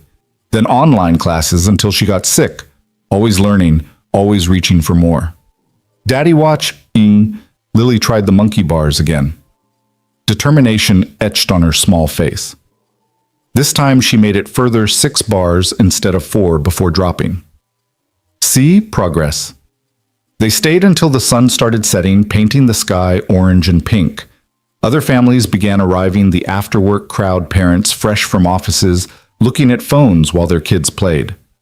One father, in an expensive suit, sat on a bench taking a conference call while his son repeatedly asked him to push the swing. "That's sad," Lily observed. "What is? That Daddy's not playing. He's just working. Maybe he has an important job. More important than his kid." The question hung in the air. Ethan thought about his own father, always working, always tired, dying at 55 without ever taking a vacation. He thought about the overtime he worked, the Saturday shifts, the time traded for money that was never quite enough. "No," he said finally. "Nothing's more important than family." Thursday flew by in a blur of warehouse routine and efficiency review stress. 2 workers from the night shift had already been let go, redundancies, corporate called them, as if human beings were just excess inventory. Joe returned to work that day looking pale but determined. Everyone treated him like glass, trying to help, but he waved them off. "I'm not dead yet," he grumbled. Doctor says light duty for 2 weeks, then back to normal. You should have taken more time, Ethan said. Can't afford it. Short-term disability pays 60%. You try living on 60%. It was a familiar problem. Even when help was available, it was never enough to actually help. Just enough to keep you from drowning, but not enough to swim to shore. That evening, Lily had a school presentation about families. Each child had to share something special about their family heritage. Some kids brought elaborate poster boards, family trees going back generations. One child had a PowerPoint presentation his parents clearly made. Lily had a photo of Claire and a story about how her mother had volunteered at the animal shelter every Saturday, even when she was sick. My mom believed in helping, Lily said to her class, voice clear and strong. She said we should leave the world better than we found it. She's gone now, but my dad and I try to follow her example. We don't have a lot, but we share what we have. That's our family heritage helping. Mrs. Patterson had tears in her eyes. Several parents applauded. Ethan stood in the back throat, tight with pride and grief. After the presentation, another parent approached him, a woman in medical scrubs he recognized from pickup. Your daughter is remarkable, she said. Thank you. She gets it from her mother. And her father. I see you here every day, never missing anything important. That matters more than you know. The praise felt unearned. He missed plenty, couldn't volunteer for field trips, couldn't host playdates in their cramped apartment, couldn't provide the enrichment activities other kids had. But he was present. Maybe that counted for something. Friday morning brought news that 3 more warehouse workers would be let go next week. The anxiety was palpable. Men working in grim silence, afraid talking would mark them as expendable. Pete looked miserable, forced to evaluate people he'd worked with for years, deciding who would lose their livelihoods. It's not personal, he told them during morning meeting. Corporate's making these decisions based on numbers. Our lives aren't numbers, someone called out. I know, believe me, I know. Ethan worked harder than ever, volunteering for extra tasks, helping slower workers, anything to prove his worth. But he knew it might not matter. When corporations decided to cut costs, loyalty and hard work meant nothing against spreadsheet calculations. During lunch, he sat with Joe, who was eating carefully following his new heart-healthy diet. This efficiency review is bullshit, Joe said quietly. They made record profits last year. Profits are never enough. They always want more. You worried but terrified. But what can I do except keep working? That's all any of us can do. Joe paused. That night shift position still open. Don't know. Why? Might be worth considering. If they're cutting day shift but still hiring nights, that tells you something. It tells me I'd never see Lily. Better than not being able to feed her. The harsh truth sat between them. Sometimes parenting meant choosing between bad options, picking the one that hurt least. That afternoon, Pete pulled Ethan aside again. Forklift class starts Monday, 6 to 9 p.m. Here's the schedule. Ethan looked at the paper. 6 weeks, twice weekly sessions, Monday and Wednesday, certification test at the end. Actually, there's a problem. Can only fund 1 student from our shift. It's between you and Tommy. Tommy's got seniority. Tommy's also got 2 DUIs on his record. Can't operate machinery with that history. You're clean. So I'm in. You're in. Don't waste this chance. Friday evening was movie night, their tradition of microwave popcorn and whatever DVD they could borrow from the library. Tonight was an old Disney film one Claire had loved. Lily curled against his side, occasionally feeding him popcorn, completely absorbed in the story. Daddy, she said during a quiet moment, are you worried about something? What makes you think that you keep sighing and your shoulders are all tight? He consciously relaxed, amazed at her perception. Just work stuff, nothing for you to worry about. If you lose your job, will we be okay? The question hit like ice water. Why would you think that? Marcus said his dad got fired from the warehouse, and Jenny's mom. People are losing jobs. I'm not losing mine. And even if something happened, we'd figure it out. We always do. Together. Always together. She seemed satisfied, returning her attention to the movie. But Ethan couldn't focus mind spinning through scenarios. If he lost this job, unemployment would barely cover rent. They'd lose health insurance. Food stamps would help, but not enough. The credit cards were maxed, savings non-existent. They were balanced on a knife's edge, and one push would send them falling. Saturday morning arrived gray and drizzly, matching Ethan's mood about the lunch with Helena Blackwood. He'd researched her more during the week, finding articles about her business empire, her philanthropic work, her reputation as a brilliant but ruthless negotiator. What could they possibly have to talk about? Lily, however, was excited. She'd chosen her outfit carefully, the purple sweater, her best jean shoes polished with careful attention. "Do I look okay?" she asked, spinning for inspection. "You look perfect. Not too casual. She's really rich, right? We're not trying to impress her baby, just having lunch. But I want to make a good impression. You saved her life. She should know you have a good daughter. She'll know that the minute she meets you." The restaurant Helena had chosen sat between two worlds, not fancy enough to require reservations months in advance, but far nicer than anywhere Ethan would normally take Lily. It was called The Garden Table, with large windows overlooking a small courtyard and a menu posted outside that didn't show prices, always a bad sign for people who needed to count every dollar. "It's pretty," Lily said, pressing her nose against the window. "Yeah, it is. Are you nervous, Daddy?" "A little." "Don't be. You saved her life. She should be nervous to meet you." The child's logic was flawless, but didn't account for the gulf between their worlds. Ethan straightened his only good shirt, the one he'd worn to Claire's funeral and job interviews, and opened the door. The hostess smiled warmly. "Mr. Walker, Ms. Blackwood is already here. Right this way." They were led through the restaurant to a corner table where Helena Blackwood sat studying her phone. She looked up as they approached, and Ethan was struck by how different she appeared from that night on the sidewalk. Healthy color in her cheeks, designer clothes that probably cost more than his monthly rent, an aura of controlled power. But when she saw them, her entire demeanor shifted. She stood quickly, almost knocking over her water glass, and for a moment looked as nervous as Ethan felt. "Mr. Walker." "Ethan, thank you so much for coming. This is my daughter Lily." Helena's attention turned to the child, and her smile became genuine rather than professional. "Hello, Lily. Your father told me you're 8 3/4, Lily corrected. "Are you the lady whose heart stopped?" "Lily." Ethan started, but Helena laughed. "I am indeed. Your father made it start again." "He's good at fixing things," Lily said matter-of-factly, sliding into the booth. They sat the contrast between them, stark Helena in her designer outfit, Ethan in his funeral shirt, Lily in her borrowed sweater. The waiter appeared immediately, which never happened in restaurants Ethan frequented. "Can I bring you something to drink?" "What would you like, Lily?" Helena asked. "Chocolate milk." Lily looked at Ethan for permission. "That's fine." "Coffee for me," Ethan said, then caught the prices on the drink menu. $8 for coffee. He tried not to visibly react. "I'll have the same," Helena said. "And could we get an appetizer, the cheese plate?" After the waiter left, an awkward silence settled.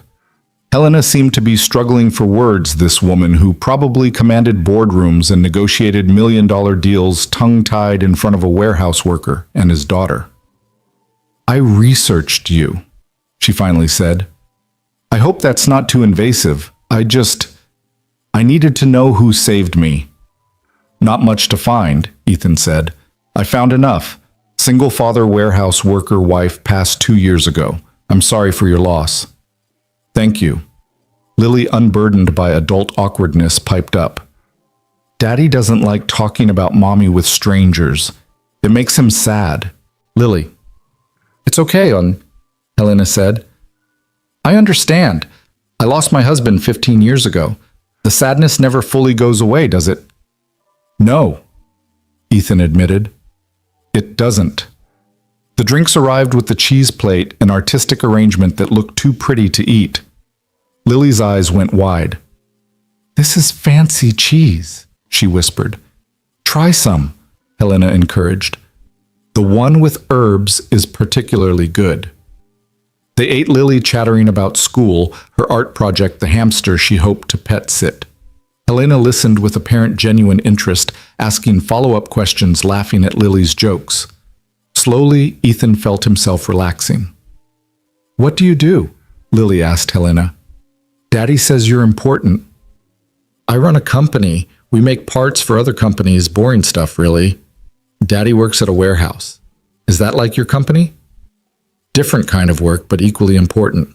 Nothing would get where it needs to go without people like your father. The main courses arrived mac and cheese for Lily, elevated with truffle oil, and 3 cheeses a burger for Ethan Wagyu beef, though he didn't know what that meant, and a salad for Helena that looked like art. This is the best mac and cheese ever, Lily declared after one bite. I'm glad. They make it special here. As they ate, Helena kept stealing glances at Ethan, something unreadable in her expression. Can I ask you something? She finally said. Sure. Why did you leave that night before anyone could get your name? Ethan set down his burger, considering. I needed to get home to Lily, and I don't know, it felt like staying would make it about me somehow. It wasn't about me. Most people would have stayed, waited for thanks, maybe a reward. I'm not most people. No, Helena said softly. You're not. Lily, who'd been focused on her mac and cheese, suddenly said, Daddy always helps people. Last week he fixed Mrs. Chen's door for free, and he carries Mrs. Rodriguez's groceries, and he gave his lunch to Tommy when Tommy forgot his wallet. Lily, it's true you're always helping. Mommy said that's what makes you special. Ethan felt heat rise in his cheeks. We all help each other in our neighborhood. That's how it works. Helena was studying him with an intensity that made him uncomfortable. The world needs more people like you. The world needs people to have enough so they don't need help, Ethan countered, then immediately regretted it. Too political, too pointed. But Helena nodded. You're absolutely right. Dessert was offered a chocolate lava cake that Lily's eyes locked onto immediately. We should probably... Ethan started. Please, Helena said. I so rarely get to have lunch with actual people instead of business associates. This has been refreshing. The cake arrived, and Lily's expression of pure joy at the first bite made both adults smile. So, Helena said carefully, I wanted to discuss something with you. Here it comes, Ethan thought, the reward offer he'd have to politely refuse. I'd like to offer you a job. Ethan nearly choked on his coffee. What? My company needs someone to oversee facilities management at our main campus. Someone practical, reliable, good at solving problems. Someone who sees what needs doing and does it without being asked. I don't have any experience with... You have exactly the experience needed. You work in a warehouse, you understand systems and logistics. You fix things for your neighbors so you're mechanically inclined. Most importantly, you help people, which means you understand that facilities management is really about making sure people have what they need to do their jobs. Miss Blackwood. Helena, I appreciate what you're trying to do, but the salary is $85,000 a year, full benefits, including medical and dental retirement matching and flexible hours to accommodate parenting needs. Ethan felt the world tilt. $85,000. That was more than double what he made now. It was impossible. It was life-changing. You can't be serious. I'm completely serious. This isn't charity, Ethan. I've built a successful company by recognizing talent and character when I see it. You have both. Daddy, Lily said quietly, are you okay? You look funny. I'm fine, baby. Is she offering you a different job? She is. Would it be better than the warehouse? Ethan looked at his daughter, her 2 small clothes, her borrowed sweater, her eyes bright with hope she was trying not to show. It would be different. Helena pulled out a folder she'd had beside her. This is the formal offer. Take it home, read it, think about it. But Ethan, this is a real position with real responsibilities. You'd be managing a team of 12, overseeing 3 buildings, reporting directly to our operations director. Why? Ethan asked. Really why? Because I saved your life. That's not a reason to hire someone. Helena was quiet for a moment. Can I be completely honest? Please.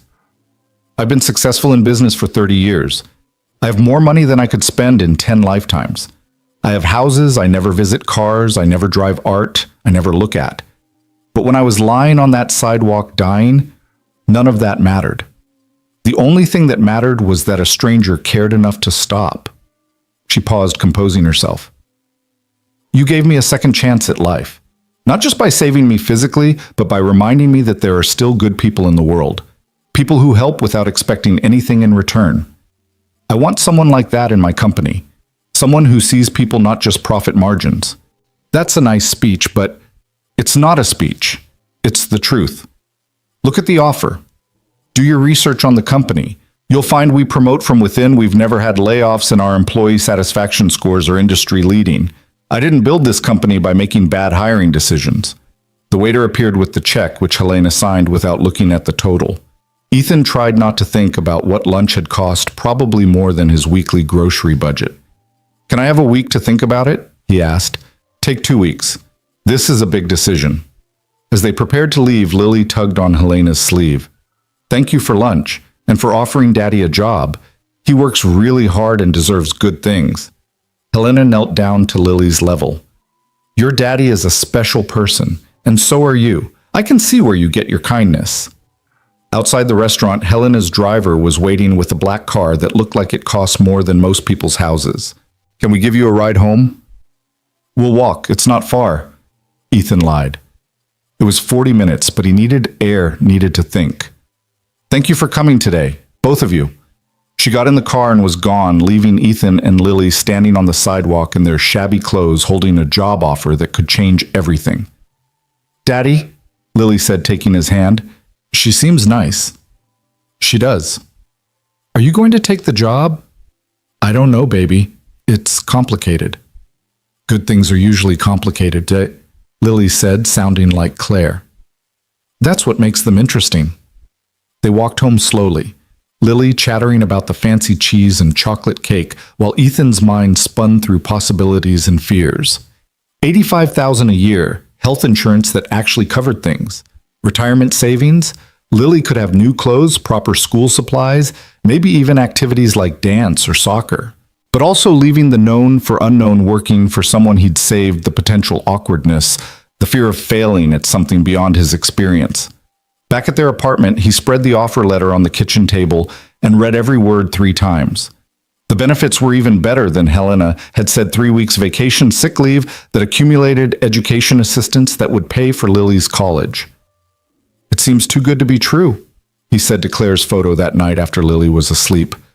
Things like this don't happen to people like us. But maybe, just maybe, sometimes they did. Sunday morning, Ethan called Joe for advice. The older man listened to the whole story without interrupting. Take it, Joe said immediately. Just like that. Ethan, opportunities like this come once in a lifetime, maybe not even that often. But what if I can't do it? What if you can? What if you're exactly what they need? Stop thinking you're not good enough. You are. The warehouse needs me. With the layoffs, the warehouse will survive. And honestly, you might not survive the cuts anyway. Take the job. That evening, Ethan sat with Lily doing homework, her at the kitchen table with math problems, him with the laptop researching Blackwood Industries. Everything he found confirmed Helena's claims. The company was solid, ethical, known for treating employees well. The facilities management team had good reviews on job sites. The building was only 30 minutes by bus from their apartment, actually closer than the warehouse. Daddy told, Lily said, "You're not doing your homework." "I'm researching." "The job?" "Yeah." She put down her pencil and looked at him with Claire's serious expression. "Can I say something?" "Always." "I think Mommy would want you to take it. She always said you were capable of more than you believed." "You remember her saying that?" "I remember everything about Mommy, and she was right. You are capable of more." Monday morning came with the usual warehouse anxiety, plus Ethan's first forklift class that evening. He hadn't told anyone about Helena's offer, still processing it himself. The efficiency review continued its reign of terror. 2 more workers were let go at morning meeting, their lockers already cleaned out, final paychecks ready. The remaining crew worked in grim determination. "We're all replaceable," Tommy muttered during break. "Every damn one of us." "Not if you have special skills," Carlos countered. "That's why Walker's getting certified. One certification won't save him if they decide to cut deep." Ethan stayed quiet, the job offer burning in his pocket where he'd put it that morning, unable to leave it at home. $85,000. These men were terrified of losing jobs that paid a third of that. The day dragged, made worse by knowing he wouldn't see Lily awake that evening. Mrs. Rodriguez had agreed to watch her, but he hated the disruption to their routine.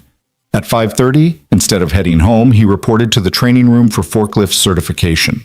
8 other men were there, all looking tired, all sacrificing family time for the hope of job security. The instructor, a bored-looking man named Dale, went through safety procedures with the enthusiasm of someone who'd given this presentation hundreds of times. Forklifts kill more warehouse workers than any other equipment. Respect the machine, follow procedures, don't get cocky. For 3 hours, they reviewed regulations, watched videos of forklift accidents, and took practice tests. Ethan's back ached from sitting in the uncomfortable chair after a full day of physical labor. His mind kept drifting to Lily. Was she eating dinner? Did Mrs. Rodriguez remember she didn't like green beans? Was she doing her homework? When class finally ended at 9, Ethan practically ran to catch the bus. Home by 9:40, he found Lily asleep on Mrs. Rodriguez's couch. Homework complete on the coffee table. She was an angel, Mrs. Rodriguez whispered. Did all her work, ate her dinner, only asked for you 12 times. The guilt was a physical weight. Thank you for watching her. Anytime. That little girl is special. He carried Lily to their apartment, her sleep-heavy body trusting completely in his arms. After tucking her in, he sat at the kitchen table with Helena's offer letter again. The money would mean no more choosing between bills, no more forklift certification classes stealing his evenings, no more efficiency reviews threatening their stability. But it also meant leaving the known world the men he'd worked beside the routine that had carried them through Claire's death. His phone buzzed, a text from an unknown number. I hope you're considering the offer. No pressure, but I wanted you to know the position has been open for 2 months. I haven't found the right person. Until now. Helena. He didn't respond, not trusting himself to make decisions at 10 p.m. on a Monday after 13 hours away from home. Tuesday morning, Lily woke up cranky from the disrupted routine. I don't like Mondays anymore, she declared over breakfast. It's Tuesday. I don't like Tuesdays after Mondays when you're gone. I know, baby. I'm sorry. It's only for a few weeks. Everything is always only for a few weeks or just until things get better. When do things actually get better? The question hung between them, unanswerable in their current situation, but potentially solved by the paper in his pocket. At work, Pete pulled him aside. How was the class? Fine. Boring, but fine.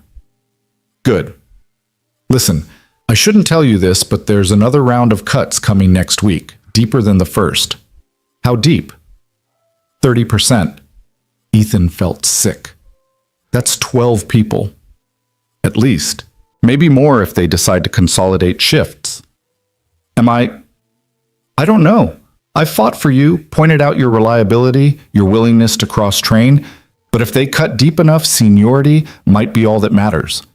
The conversation made the decision for him. He couldn't risk unemployment, couldn't put Lily through that uncertainty.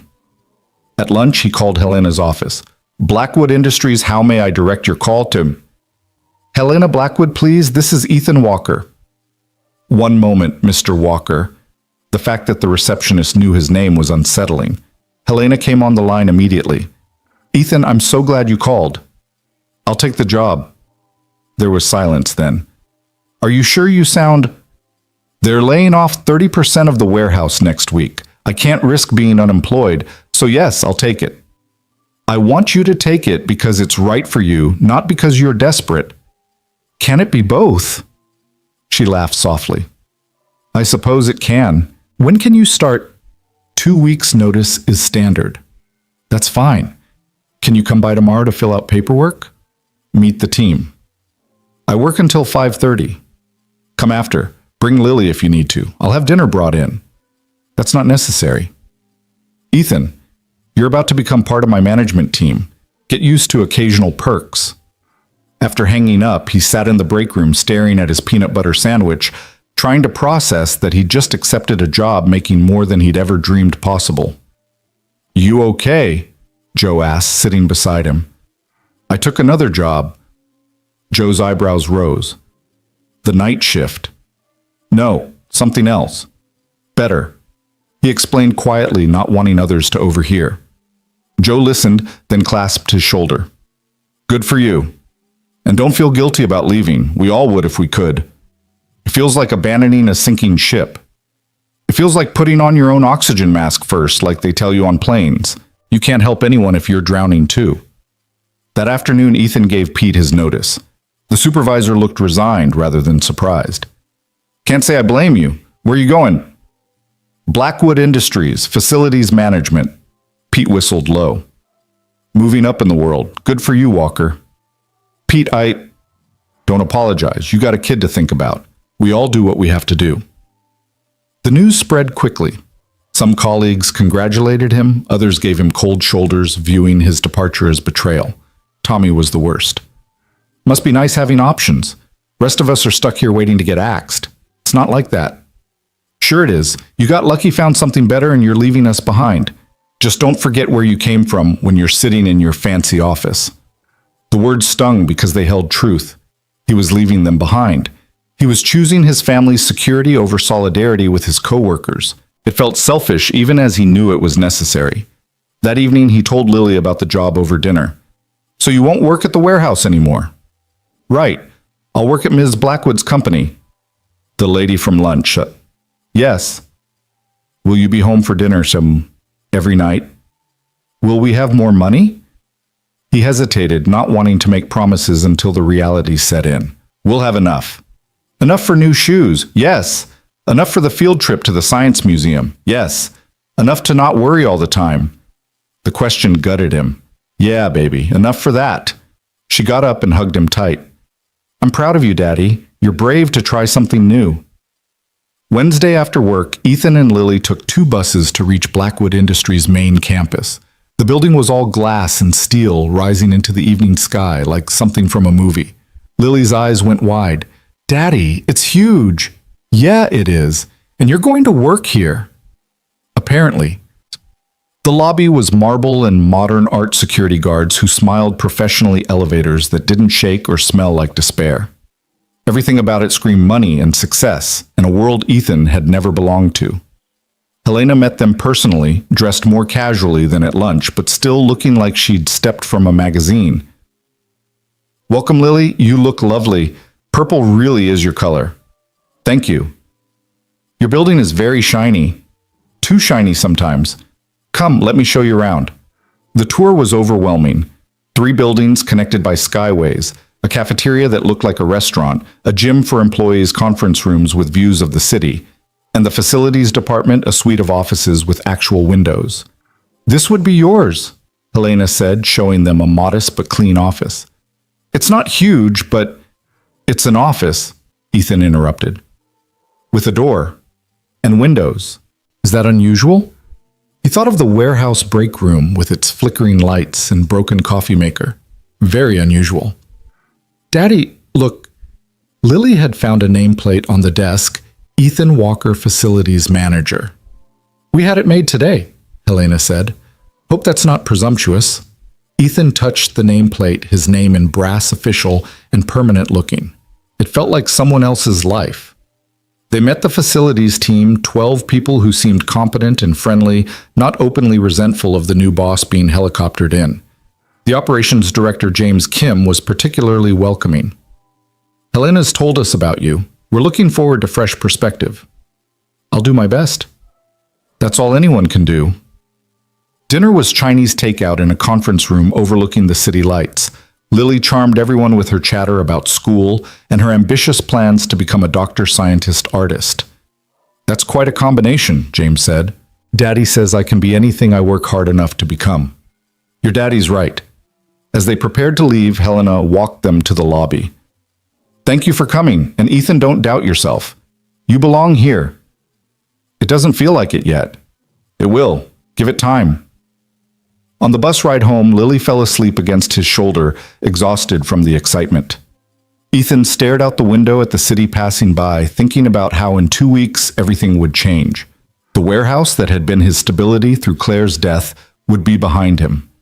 The men he'd worked beside would continue their struggles without him, and he and Lily would enter a world of offices with windows and salaries that meant choices instead of sacrifices. "I hope I'm doing the right thing," he whispered to the reflection in the window. Thursday brought mixed reactions at the warehouse. Some colleagues had warmed to his departure, understanding the opportunity. Others remained cold. The divide made the workday uncomfortable conversation stopping when he approached lunch eaten alone, even by warehouse standards. Joe remained supportive, joining him during break. "They're jealous," the older man said simply. "They have a right to be." "No, they have a right to be angry at the system, not at you for finding a way out." "Feels like the same thing from where I'm sitting." "It's not. You didn't create the inequality, you're just trying to survive it like everyone else." That evening, instead of forklift training, Ethan had his second class. The practical portion actually operating the machinery under supervision. His hands were steady despite his exhaustion muscle memory from years of physical labor serving him well. "Good instincts," Dale said. "You've operated equipment before." "Different kind, but yeah." "Shows. You'll pass the certification easy." The praise felt hollow, knowing he'd never use the certification, but he'd complete the course anyway. Partially to not waste the company's investment, partially to have a backup if Blackwood Industries didn't work out. Home by 9:30, he found Lily reading to Mrs. Rodriguez, their elderly neighbor, listening with genuine interest to a story about a brave mouse. "She reads beautifully," Mrs. Rodriguez said, "like her mother." "Mommy used to read to me every night," Lily said. "Now, Daddy does, but sometimes he falls asleep in the middle." "Guilty," Ethan admitted. After Mrs. Rodriguez left, Ethan sat on Lily's bed for their nightly reading, but she had questions instead of story requests. "When you start the new job, will things change a lot?" "Some things. We'll have more money, less worry, but the important things won't change." "Like what?" "Like how much I love you. Like reading together. Like being a family." "Will we move?" The question caught him off guard. "Maybe eventually." "Would you want to?" "I don't know. I like our apartment, but it would be nice to have a yard, and windows that don't stick, and heat that works all the time." "We'll see what happens. No rush to change everything at once." "Good. Too much change is scary." "Yeah, it is." But change was coming whether they were ready or not. Friday was Ethan's last day of his first week with 2 weeks' notice given. The warehouse felt different now, temporary already part of his past, even though he still had days remaining. He worked harder than usual trying to leave everything in good order, documenting processes nobody had ever written down, training Marcus on tasks only he knew. "You don't have to do all this," Pete said, watching him create a detailed inventory checklist. "Someone needs to know how to check the weekly chemical shipments properly. The forms are tricky. Most guys leaving wouldn't care." "I'm not most guys." "No, you're not. Blackwood Industries is lucky to get you." The comment should have felt good, but guilt still gnawed at him. Survivor's guilt, maybe. Or class traitor guilt. Or just the discomfort of moving between worlds. At lunch, an announcement came over the intercom. "All staff to the break room for mandatory meeting." Everyone filed in with the grim expressions of people expecting bad news. The plant manager, Mr. Davidson, stood at the front, a man who usually only appeared for terminations or major announcements. "I'll be direct," he said. "The efficiency review is complete. We'll be reducing staff by 35% effective next Friday." The room erupted. 35% was worse than rumored. 14 people from day shift alone. "Names will be posted Monday. Those affected will receive 2 weeks severance and assistance filing for unemployment." 2 weeks, someone shouted. "After 5 years here, I get 2 weeks." "I understand your frustration." "No, you don't. You're not wondering how to feed your kids on unemployment that takes 6 weeks to kick in." Davidson continued with corporate speak about difficult decisions and economic realities, but nobody was listening. Men were doing mental math calculating survival. Ethan felt sick knowing he was escaping just in time. After the meeting, the warehouse was tomb quiet. Everyone worked mechanically, lost in private fears. Tommy wasn't even pretending to work, just sitting on a crate staring at nothing. "You okay?" Ethan asked. "I'm gone. I know it. Low seniority, no special skills history of calling in sick when my kid needs me. I'm exactly who they cut." You don't know that. Don't I? You got out just in time, Walker. Rest of us are fucked. There was nothing comforting to say that wouldn't be a lie, so Ethan just clasped Tommy's shoulder and went back to work. That evening, he walked Lily home from after school, slowly, neither eager to return to their small apartment. You're quiet, Daddy. Long day at work? Did more people get fired? Not yet, but they will next week. Are you still leaving? I have to, baby, even more now. Because they might fire you too. Because I need to take care of us. She thought about this. It's not fair that some people get fired and others don't. No, it's not fair. Can you help them when you have your new job? I don't know how I could. Mommy always said when we have more, we share more. The simple wisdom stung. Claire would have found a way to help, would have organized something done, something beyond escaping alone. That weekend, Ethan took Lily to the library story time with the visiting author, the event he'd promised, despite originally having overtime scheduled. The author was a young woman who wrote books about brave girls solving mysteries. Lily sat transfixed in the front row, hand shooting up with every question opportunity. Where do you get your ideas? From curious girls like you who ask good questions. Is it hard to write books? Sometimes, but the best things usually are hard. My daddy's starting a hard new job, but he's brave. Ethan felt his cheeks warm as parents turned to look at him. The author smiled. Brave daddies raise brave daughters. After the event, Lily insisted on checking out all of the author's books, carrying them like treasure. I want to write books someday, she announced. You can do anything you set your mind to. Even if it's hard. Especially if it's hard. Hard things are usually worth doing. Sunday night, Ethan couldn't sleep. Tomorrow the names would be posted. 14 people would learn their jobs were ending. He'd be starting his last week at the warehouse, beginning his transition to a different life. He stood at their small window, looking at the city lights, thinking about Helena Blackwood, somewhere out there in a penthouse or mansion, probably not losing sleep over employment anxiety. The gulf between their worlds seemed impossible to bridge, yet somehow he was about to try. Can't sleep. Lily's voice came from behind him. Did I wake you? No, I had a dream about Mommy. Good dream. She said to tell you it's okay to be scared. Being scared means you're doing something important. Your mom was pretty smart.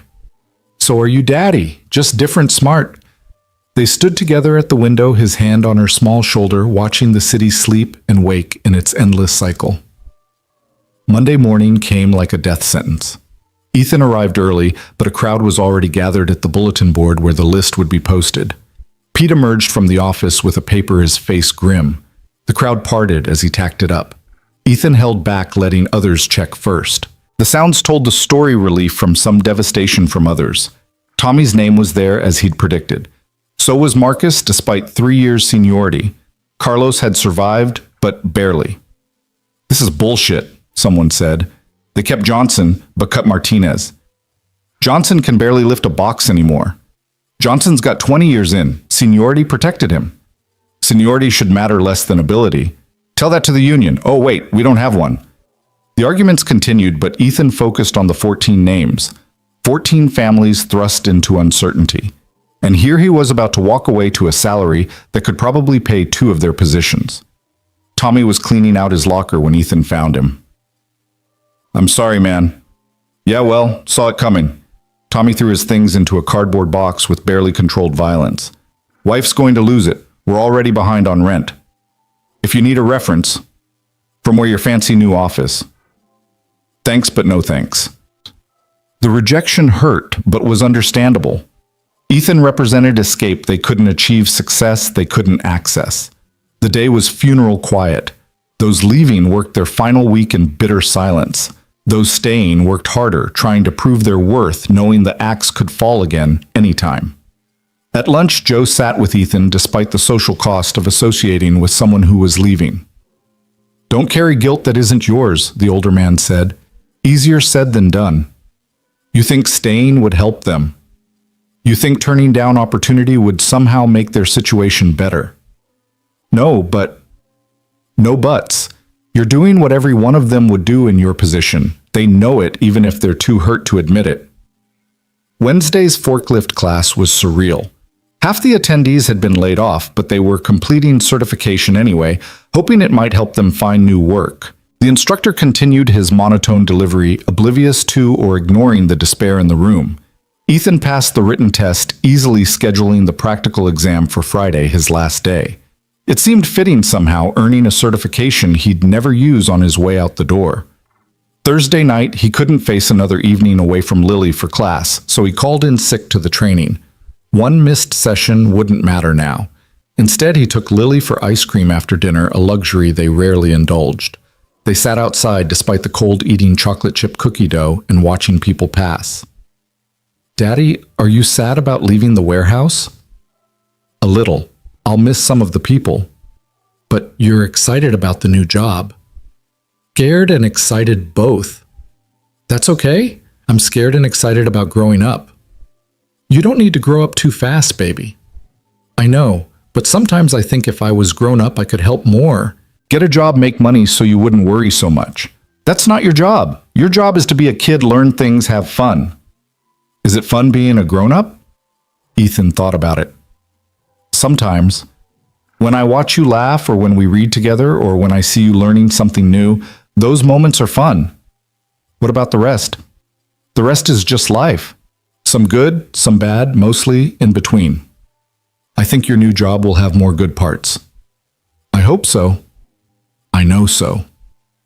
Friday. Last day. Ethan arrived to find a small gift on his workstation, a card signed by the workers who didn't hate him for leaving, and a cheap watch from the dollar store with a note, "So you won't forget the time you spent here." It was touching and heartbreaking simultaneously. These men who had so little had still pooled resources for a goodbye gift. The practical forklift exam was administered by an outside inspector who didn't know or care about the warehouse drama. Ethan operated the machine perfectly, muscle memory and spatial awareness combining for a flawless performance. "Congratulations," the inspector said, handing him the certificate. "You're officially certified." Ethan stared at the paper official acknowledgement of a skill he'd never use, earned on his last day at a job that had kept them afloat through the worst period of his life. Pete found him at day's end. "This is it then." "Yeah. You've been a good worker walker. Reliable, honest, never complained. The new place is lucky to have you." "Thanks for everything, Pete. For the opportunity, the recommendation for certification, for understanding about Claire. Take care of that little girl, and yourself." They shook hands, and Ethan walked out of Morrison Warehouse for the last time. No fanfare, no goodbye party. Just another body replaced in the machine of commerce. At the community center, Lily was waiting with a handmade card. "Congratulations on your last day," with a drawing of the warehouse and a big red X through it. "Is this appropriate?" he asked, laughing. "Mrs. Henderson helped. She said it's called Good Riddance to Bad Rubbish." The warehouse wasn't rubbish, it was just work. Work that made you tired and sad. The new job will be better. Walking home, Ethan felt unmoored. For 18 months, the warehouse had been his routine, his stability. Now he had a weekend of emptiness before starting at Blackwood Industries Monday morning. "Can we celebrate?" Lily asked. "What did you have in mind? Pizza and a movie, and staying up past bedtime." "That's a lot of celebration." "You got a new job and I got 100 on my spelling test. That deserves lots of celebration." So they celebrated. Frozen pizza that Ethan let Lily top herself, resulting in a mountain of cheese, a Disney movie from the library, and bedtime pushed back a whole hour. It felt extravagant and perfect. "Daddy," Lily said as he finally tucked her in, "I'm proud of you." "For what?" "For being brave enough to try something new. Even though you're scared." "How do you know I'm scared?" "Because you've been cleaning everything twice and you only do that when you're nervous." He had been scrubbing the kitchen until it gleamed, organizing Lily's closet. Anything to keep his hands busy and mind quiet. "You're very observant." "I get it from Mommy. She always noticed things about people." "Yes, she did." "She would be proud of you too." Saturday and Sunday passed in a blur of preparation and anxiety. Ethan tried on his 3 good shirts multiple times, finally accepting they all looked basically the same, worn but clean. He polished his 1 pair of dress shoes until they almost looked expensive. Lily watched these preparations with amusement. You're worse than me before school pictures. This is important. So are school pictures. They last forever. Sunday night, he stood in front of Claire's photo on the wall. I start the new job tomorrow, the one I told you about. I'm terrified I'll fail, that they'll realize I don't belong there. But I have to try. For Lily. For us. I hope you understand. The photo smiled back, frozen in eternal optimism. Monday morning arrived with unusual sunshine for October. Ethan took it as a good sign, though he didn't usually believe in signs. He dressed carefully, best shirt, pressed pants, the polished shoes. Lily insisted on fixing his hair, standing on a chair to reach her concentration absolute. Perfect, she declared. Do I look like someone who belongs in an office? You look like my daddy. That's all that matters. They walked to school together, Ethan's nerves making him talk more than usual. Remember, Mrs. Rodriguez will pick you up if I'm late. You won't be late. But if I am, Daddy, breathe, you're going to be great. At the school entrance, she hugged him extra tight. Go show them how amazing you are. I love you, baby. Love you too. Now go before you're late for your first day. The bus ride to Blackwood Industries felt like traveling to another country. The buildings got taller, cleaner, more glass than brick. People waiting at stops wore suits instead of work clothes. Even the bus itself seemed newer on this route. He arrived 15 minutes early, standing outside the gleaming entrance, watching well-dressed people stream in with coffee cups and confidence. His palms were sweating. Ethan? He turned to find Helena Blackwood herself dressed in a navy suit that probably cost more than his entire wardrobe. Good morning. I didn't expect to see you. First day tradition, I greet all new management hires personally. Shall we? They entered together. Helena's presence, parting crowds like Moses with the Red Sea. People nodded respectfully, some looking curiously at Ethan. Don't let the building intimidate you, Helena said quietly. It's just glass and steel. The people make it matter. The people all look like they graduated from colleges I couldn't afford to visit. Some did, but you'd be surprised how many worked their way up from entry level. Merit matters here more than pedigree. She walked him to HR for paperwork, tax forms, insurance selections, emergency contacts. The benefits package was overwhelming. Health insurance with no copay, dental and vision included, life insurance, retirement matching up to 6%, even a transportation stipend for commuting. This is generous, he said to the HR representative. Ms. Blackwood believes in taking care of employees. Happy workers are productive workers. Next came the office tour with James Kim, the operations director, who would be his direct supervisor. James was younger than expected, maybe 40, with an easy smile and firm handshake. Ready to see your domain. The facilities department occupied the entire third floor of Building 2. Ethan's office, his actual office, had a window overlooking the courtyard, a desk that wasn't scarred by decades of use, a computer that looked like it came from this decade. I know it's a lot, James said, but you'll have plenty of support. Your team is experienced and eager to help. The team gathered in the conference room for introductions. 12 people ranging from 20s to 60s maintenance workers to administrative staff. They seemed cautiously optimistic about their new boss. I'll be honest, Ethan said after introductions. This is new territory for me. I'm going to need your help learning systems and procedures, but I promise to listen, work hard, and support you however I can. Just don't micromanage and we'll get along fine, said Denise, a maintenance supervisor with 30 years experience. I don't know enough to micromanage yet. That got laughs, breaking some tension. The morning was spent reviewing systems, work order, software, vendor contracts, maintenance schedules, budget reports. Ethan's head spun with information, but he took detailed notes, asked questions, admitted ignorance when necessary. At lunch, James took him to the executive cafeteria, another world of white tablecloths and actual silverware. Overwhelmed, yet completely. Good means you're paying attention. Helena wasn't wrong about you. You have good instincts. Trust them. My instincts are currently telling me to run back to the warehouse where I know what I'm doing. But you won't. No, I won't. Because my daughter deserves better than a father who runs from challenges. That's the right answer. The afternoon brought his first crisis. A water pipe burst in Building 3, flooding 2 floors of cubicles. His team looked to him for direction. For a moment, panic threatened. Then muscle memory kicked in. This was just problem solving like at the warehouse, but with better resources. Denise, get maintenance to shut off water to that section. Marcus, call our emergency restoration vendor. Sarah, start documenting damage for insurance. Everyone else, let's get salvage teams moving computers and paperwork first. Furniture later. They moved efficiently, following his direction without question.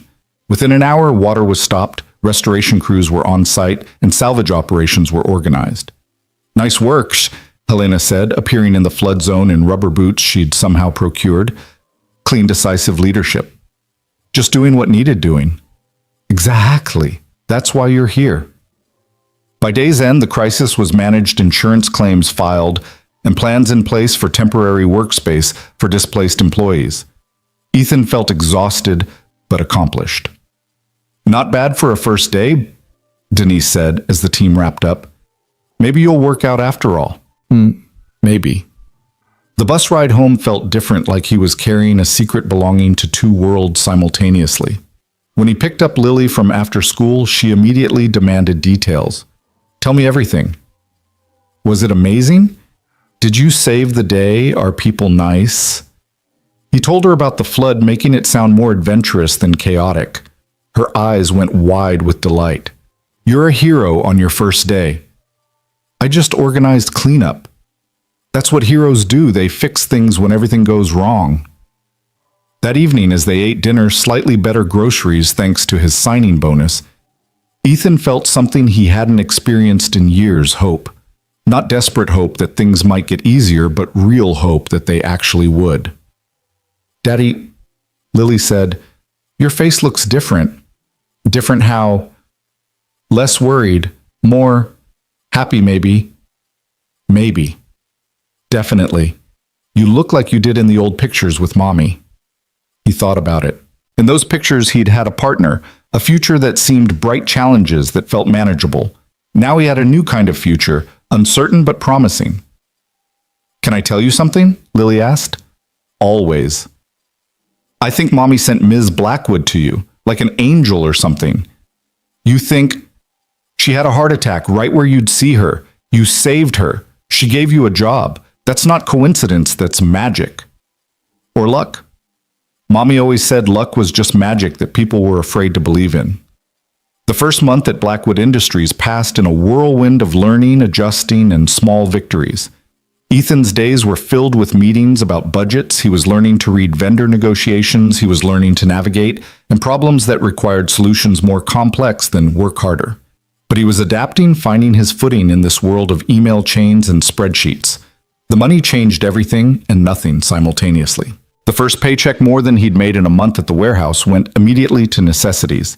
New shoes for Lily that actually fit. Winter coats for both of them.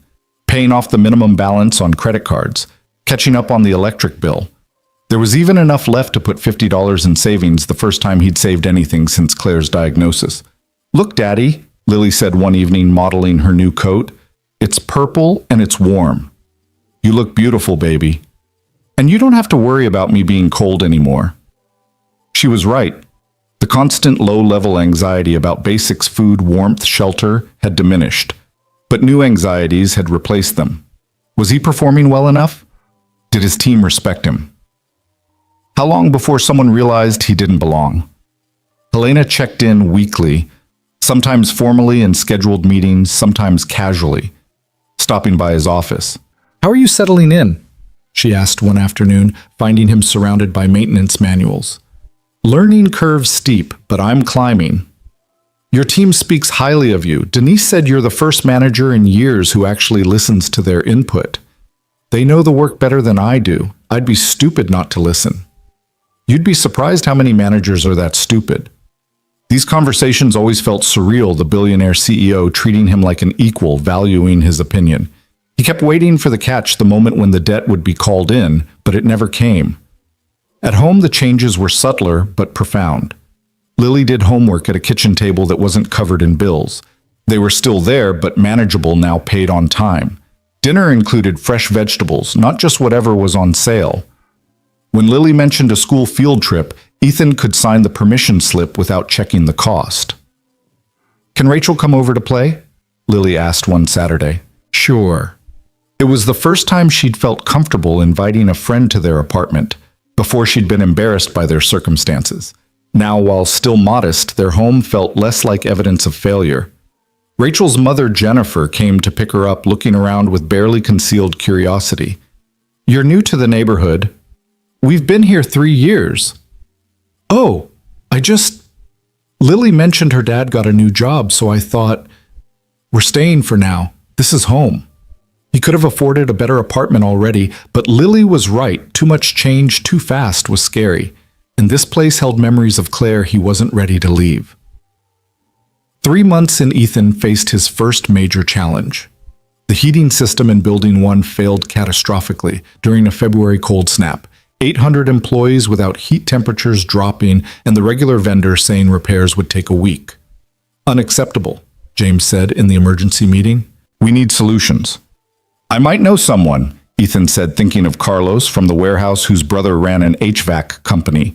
"Smaller outfit, but good work." "How fast?" "I'll find out." The call was awkward. He hadn't spoken to anyone from the warehouse since leaving, but Carlos was professional, his brother more so. They had a crew on site. Within 2 hours, temporary heaters installed by end of day, and permanent repairs completed in 3 days at half the cost of the regular vendor.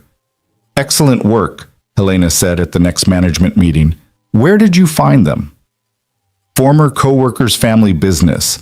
Good people who deserve a chance. Add them to our vendor list. I like giving chances to good people." The success felt like validation proof he could bridge his two worlds usefully. But not everything was smooth. Some of his team resented his lack of formal experience, especially Brad, an assistant manager who'd expected to get Ethan's position. "Must be nice," Brad said one day. "Getting handed a job you're not qualified for." "You're right," Ethan replied, surprising him. "I'm not qualified on paper. But I'm here, I'm learning, and I'm doing my best. If you have specific concerns about my performance, tell me. If you just want to complain, do it on your own time." Brad backed down, but the tension remained. At Lily's parent-teacher conference in March, Mrs. Patterson had only praise. "She's blooming," the teacher said. "More confident, more engaged. Whatever changes you've made at home are working." "We've had some good luck lately." "Mr. Walker, I've taught long enough to know the difference between luck and hard work. You've given that girl stability and hope. That's not luck." Walking home, Lily held his hand, something she'd started doing less as she grew older, but still allowed occasionally. "Mrs. Patterson says I'm doing great." "You are." "She says I could qualify for the advanced program next year." "That's wonderful." "It's at a different school, though. Franklin Academy." Ethan knew Franklin Academy, a public school, but in a better district with resources their current school couldn't match. It would mean longer commutes, new friends leaving the familiar. "What do you want to do?" "I want to try. Is that okay?" "Of course it's okay. We'll figure out the logistics." Maybe by then we could move closer to it. The suggestion hung between them. Moving meant leaving Claire's last home, but also meant opportunity for Lily. Maybe. April brought an unexpected visitor to Ethan's office. Joe Martinez, looking healthier than he had at the warehouse, wearing clothes that weren't stained with years of labor. "Joe, how are you?" "Good. Better. Heard you were some big shot now." "Hardly. Just trying to keep buildings running. What brings you here?" "Job interview, maintenance position. Figured you could use someone who actually knows how to fix things." "You want to work here?" "Warehouse let go another round last month. Even senior guys like me. Retirement's not for 5 years, need something steady." Ethan didn't hesitate. "You're hired. Don't you need to interview me? I've worked beside you for 18 months. I know your work ethic. When can you start?" Joe's eyes misted slightly. "You sure about this?" "Completely. Fair warning, though, it's different here. Less physical, more paperwork." At my age, less physical sounds perfect. Having Joe on the team changed everything. Someone who knew Ethan's history, who could bridge the gap between management and workers. Someone who reminded him where he came from when the corporate world threatened to change him. "You're doing good here," Joe said after his first week. The guys respect you. You haven't forgotten how to see people as people. It's harder than I thought it would be.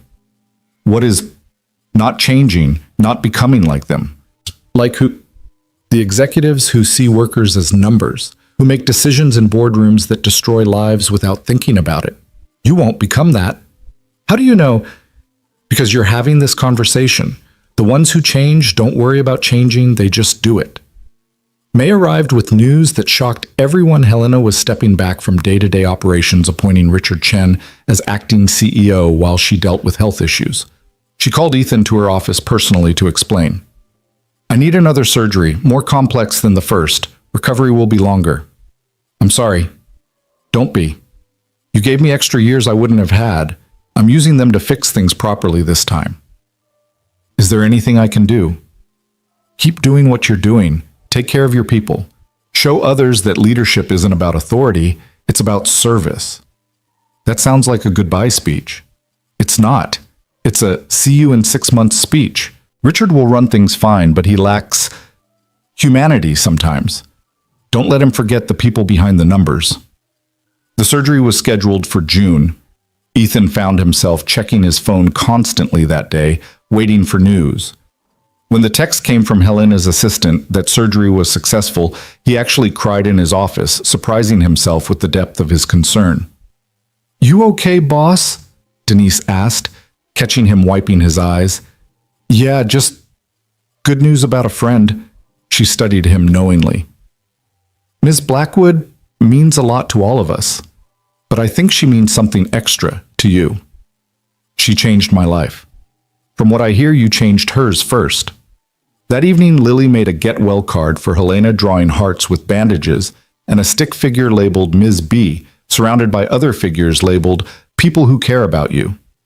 Can we visit her? When she's feeling better. I want to thank her. For what? For making you happy again. You smile more now. Real smiles, not the fake ones you used to do. I didn't know you could tell the difference. I can always tell Daddy. Summer came with decisions. Franklin Academy accepted Lily for their advanced program.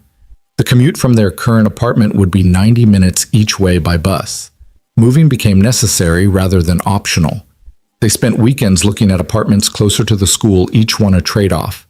Nicer meant more expensive. Affordable meant farther from work. Nothing felt quite right. What about a house? Lily suggested after another disappointing apartment viewing. Houses are expensive, baby.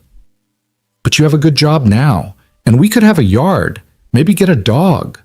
A dog was a new request, probably inspired by her friend Rachel's puppy. But the idea of a house of real stability of ownership rather than renting it was tempting and terrifying. Let me look into it. The first mortgage application was rejected, insufficient credit history. The second required a larger down payment than he had, but the third, through a program Helena's assistant mentioned for first-time buyers, was approved. The interest rate was higher than ideal but manageable with his new salary. The house they found was small, 2 bedrooms, 1 bathroom built in the 1950s. It needed work, new paint, updated kitchen yard maintenance. But it had potential, and it was theirs. Can we afford this? Lily asked, surprisingly practical for 9 years old. We can. It'll be tight at first, but we can. What would Mommy think? Ethan looked at the house, modest, imperfect, but theirs. She'd say it's perfect for new beginnings. They moved in July with help from Joe and surprisingly several team members from work. Denise brought sandwiches. Marcus from maintenance fixed a leaky faucet without being asked. Even Brad showed up with a housewarming plant. Nice place, Brad said, looking around. Good neighborhood for kids. Thanks for coming. Look, I owe you an apology. I was an ass when you started. You were protecting your territory. I understand. No, I was jealous. But watching you work, how you treat people, I get why Helena chose you now. The reconciliation felt like closing a circle, completing his transition from outsider to accepted leader. That night in their new house, with boxes still everywhere, Ethan and Lily ate pizza on the living room floor. It feels different, Lily said. Good, different, or bad, different? Both. Good because it's ours. Sad because Mommy never saw it. She sees it. Wherever she is, she sees us. Do you really believe that? I choose to believe it. Then I choose to believe it too. Helena returned to work in August thinner, but with more energy than before. She stopped by Ethan's office her first day back. I heard you bought a house. Small one, but yes. And Lily's starting at Franklin Academy. Next month. You've built quite a life in the past year. Thanks to you. No, thanks to you. I just opened a door. You walked through it and did the work. Why did you really hire me, the truth? Helena sat in his visitor chair looking out his window at the courtyard below where employees ate lunch in the sunshine. Because when I was dying, you saw a person, not an opportunity. Do you know how rare that is? Most people would have calculated advantage, waited for cameras, made sure they got credit. You just helped and left. Anyone would have. No, they wouldn't. I know because people walked past. And in that moment, I realized I'd become someone people walk past. Too important, too removed, too inhuman. You reminded me that we're all just people who need help sometimes. You've helped me more than I helped you. Have I? You saved my life, Ethan. Everything else is just gratitude manifesting as opportunity. September meant new beginnings. Lily started at Franklin Academy nervous but excited. The uniform cost more than Ethan used to spend on clothes in a year, but seeing her walk through those doors with confidence made every penny worthwhile. His own work had evolved from crisis management to strategic planning. He was proposing efficiency improvements, cost-saving measures that didn't sacrifice jobs, programs to hire from communities typically overlooked like former warehouse workers. You're trying to change corporate culture, James observed during a review. Is that bad? No, it's necessary. Keep pushing. The program to hire and train workers from blue-collar backgrounds became Ethan's passion project. He remembered the capable people at the warehouse limited only by opportunity. Within 6 months, he'd brought in 5 former colleagues, all thriving in their new roles. Tommy, who'd been laid off that brutal Monday, now worked in shipping and receiving. His gratitude was profound. You didn't forget us, he said simply. We don't forget where we come from. October marked 1 year since Helena's first heart attack, since that night on the sidewalk that changed everything. She invited Ethan and Lily to dinner at her penthouse to mark the occasion. The penthouse was everything Ethan had imagined, floor-to-ceiling windows art that belonged in museums, furniture that cost more than houses. But Helena seemed small in it alone despite the luxury.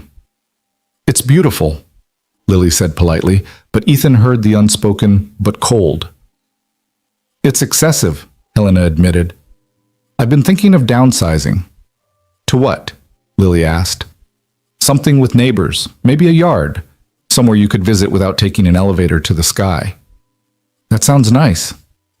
They ate dinner prepared by Helena's chef, but the conversation was what nourished them. Helena asked about Lily's school, her dreams, her memories of Claire. She shared her own stories of loss of building walls, through success of learning too late that connection mattered more than achievement. Can I ask you something? Lily said as dessert was served. Anything. Are you lonely? The directness was pure, Lily, but Ethan started to redirect. Helena stopped him. Yes, she said simply. Very lonely sometimes. You could have dinner with us. Daddy makes good spaghetti. I'd like that. And so began a new tradition. Sunday dinners at the Walker house. Helena bringing dessert from expensive bakeries, eventually learning to make salad, then attempting garlic bread. The billionaire CEO becoming Aunt Helena to Lily, becoming family in ways that had nothing to do with money or obligation. November brought Ethan's first annual review. The assessment was glowing, exceeded expectations in every category, salary increase of 15% bonus that would cover Lily's summer camp and still leave savings. You've transformed the facilities department, James said. Morale is up, efficiency improved, costs down without sacrificing quality. How? I treat people like they matter. It's not complicated. It shouldn't be, but somehow it is for most managers. That evening, Ethan stood in his small backyard, their backyard, watching Lily rake leaves into piles just to jump in them. The house needed painting, the fence needed repair, but it was theirs. His phone rang. Joe. You see the news about Morrison Warehouse? Know what happened? Shutting down, completely. All operations moving to automated facility in Mexico. Ethan felt sick. Everyone? Pete, Carlos, the whole crew, 30 days notice. After ending the call, Ethan sat on the porch steps, head in his hands. He'd escaped just in time, but survivor's guilt crashed over him in waves. Daddy, Lily appeared beside him. What's wrong? The warehouse where I used to work is closing. All my old friends are losing their jobs. Can you help them? I don't know how. You helped Joe and Tommy. Maybe you can help others. The simple faith in his ability to fix things was touching, but felt misplaced. He was one man with limited influence. But maybe. That night he drafted a proposal. Blackwood Industries was expanding, always needing reliable workers. Why not create a transition program specifically for displaced workers? Training, job placement support during the adjustment. He refined it over the weekend, adding budget projections, success metrics from his smaller hiring initiative, testimonials from Joe and Tommy. Monday morning, he presented it to James. This is ambitious. These are good people who just need chances. Helena will want to see this, presented at the Wednesday leadership meeting. Wednesday's presentation was terrifying. The C-suite executives, board members, Helena at the head of the table. Ethan, in his best shirt, trying not to let his hands shake. He told them about the warehouse, about capable people discarded like broken equipment, about the talent wasted because no one looked beyond blue collars to see potential, about Joe's reliability, Tommy's transformation, the 5 others successfully integrated. The program would cost approximately $200,000 annually, he concluded, but the return in loyalty and work ethic and diversity of thought would be invaluable. The room was quiet. Then Helena spoke. I was given a second chance by someone who saw my humanity when I was just a body on a sidewalk. This company succeeded because we took chances on people, not just proven quantities. I motioned to approve the program. The vote was unanimous. The Blackwood Industries Worker Transition Program launched in January, just as Morrison Warehouse closed. 30 former employees applied. 20 were hired into various positions. Pete became a logistics coordinator. Carlos joined maintenance. Others found places in shipping receiving administration. The program became a model, other companies requesting information media coverage following. But for Ethan, it was personal. These were his people, and he'd found a way to not leave them behind. You did it, Joe said one day watching Carlos train a new employee. You didn't forget. We don't forget. We lift each other up. February brought unexpected news. Helena was retiring officially this time. Richard would become permanent CEO. But first she had announcements. At the all-hands meeting, she stood at the podium one last time. Blackwood Industries has always been about more than profit. It's about people. The security guard who knows everyone's name, the janitor who takes pride in clean floors, the facilities manager who sees potential where others see problems. She looked directly at Ethan. I'm establishing the Blackwood Foundation dedicated to workforce development and second chances. Leading it will be someone who understands that everyone deserves opportunity, Ethan Walker. The announcement hit like lightning. Foundation director meant leaving facilities management but expanding his impact exponentially. It meant a salary that would secure Lily's entire future. It meant becoming the bridge between worlds he'd been building toward. I don't know foundations, but he told Helena after. You know people. That's all that matters. March was transition time. Training his replacement, Denise promoted deservedly learning foundation management, understanding the scope of possibility. The foundation had $50 million in funding partnerships with community colleges, connections to industries nationwide. We can help thousands, Helena explained. Maybe hundreds of thousands eventually. It's too much. No, it's exactly enough. You saved one life, mine. Now you get to save countless others. Lily understood the magnitude differently. Daddy, you're going to help so many people find jobs. That's the plan. Like a superhero, but for work. I don't think that's a superhero category. It should be. The house felt different now, not physically still the same small rooms and creaky floors, but the weight that had lived there, the constant press of financial anxiety was gone. They could plan beyond next month, dream beyond survival. We could travel this summer, Ethan suggested one evening. Really? Where? Wherever you want. Disney World, the Grand Canyon, the ocean. Can we visit Mommy's grave first? I want to tell her about everything. Of course. They went on a Sunday, flowers in hand. The cemetery was peaceful. Claire's stone simple but well maintained now that Ethan could afford proper care. Hi, Mommy, Lily said, arranging the flowers carefully. Daddy's a director now. He helps people get jobs. We have a house with a yard. I go to a good school. We're okay. Better than okay. But we miss you. Ethan knelt beside his daughter, hand on the cold stone. She would be so proud, he said. Of both of us, Lily added. We did it, Daddy. We survived, and then we did more than survive. What do you mean? We helped others survive too. That's what Mommy would have wanted most.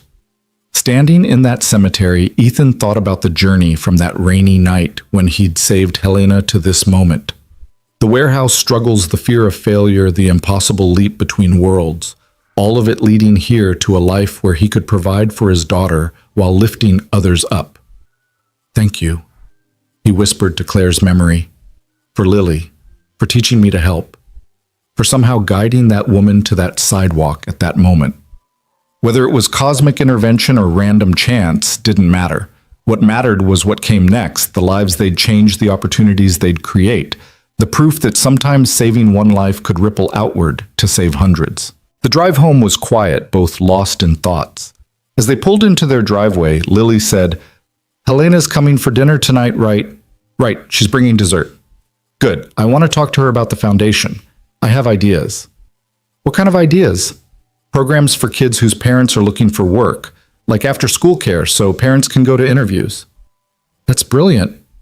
I know what it's like to worry about your parent. Maybe we can help kids worry less. That evening, as Helena, Ethan, and Lily sat around their small dining table eating spaghetti and planning programs that would change lives, the circle felt complete. The billionaire who'd needed saving, the man who'd stopped to help the child who'd shown them both what family meant, bound together by chance, sustained by choice, committed to passing forward the gift of second chances. To unexpected families, Helena toasted with her water glass. To second chances, Ethan added. To helping people, Lily concluded. They clinked glasses in the small kitchen of the modest house, three people who'd found each other in the darkness and chosen to walk toward light together. Outside, spring rain began to fall, not unlike that night 2 years ago when everything changed. But inside they were warm, safe, and home, not just in the house, but in the family they'd built from kindness, courage, and the radical belief that everyone deserved to be seen saved and given the chance to soar. The Blackwood Foundation's first year helped 300 displaced workers find new careers. By year 5, it was 3,000. By year 10, when Lily graduated from Franklin Academy as valedictorian, it had become a national model, helping 50,000 Americans transition from dying industries to living wages. At Lily's graduation, she spoke about second chances, about fathers who stop to help strangers, about strangers who become family. In the audience, Ethan sat between Helena, frailer now, but still fierce, and Joe, retired but consulting for the foundation. Tommy was there with his family, Pete with his Carlos and Denise, and Brad, and dozens of others whose lives had intersected and improved because one night a desperate man chose to help. My father taught me, Lily said from the podium, that we rise by lifting others, that kindness isn't weakness but strength, that every person deserves the chance to become who they're meant to be. She looked directly at Ethan. He saved one life on a sidewalk. That life saved ours, and together we're saving thousands more. That's how the world changes, one act of kindness creating ripples that become waves. Later, as they celebrated at the house that had grown through additions but kept its humble heart, Helena pulled Ethan aside. You know what I realized? What? I spent my whole life building a business empire.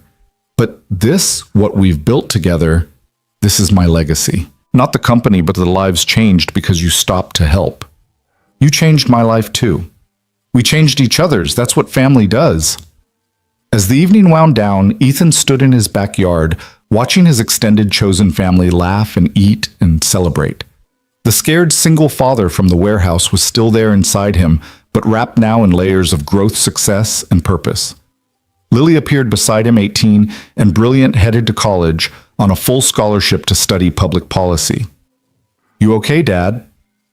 Just thinking about how different this all could have been. But it isn't different, it's exactly this, and this is perfect. She was right. Every struggle, every fear, every moment of desperation had led here. The warehouse had made him strong. Losing Claire had taught him to cherish. Saving Helena had opened doors. But walking through them, that had been choice, courage, and the conviction that everyone deserved their chance at more. "Come on," Lily said, taking his hand like she had as a child. "Aunt Helena wants to discuss the new program for single parents. She says you'd have insights." He laughed, letting his daughter lead him back to the gathering. "I might have a few thoughts." As they rejoined the celebration, Ethan caught a glimpse of Claire's photo on the mantel, surrounded now by pictures of their expanded family. Her smile seemed to say what she'd always believed, that love multiplied when shared, that helping others helped yourself, that the worst moments could become the foundation for the best ones. The rain that had started falling didn't dampen the party.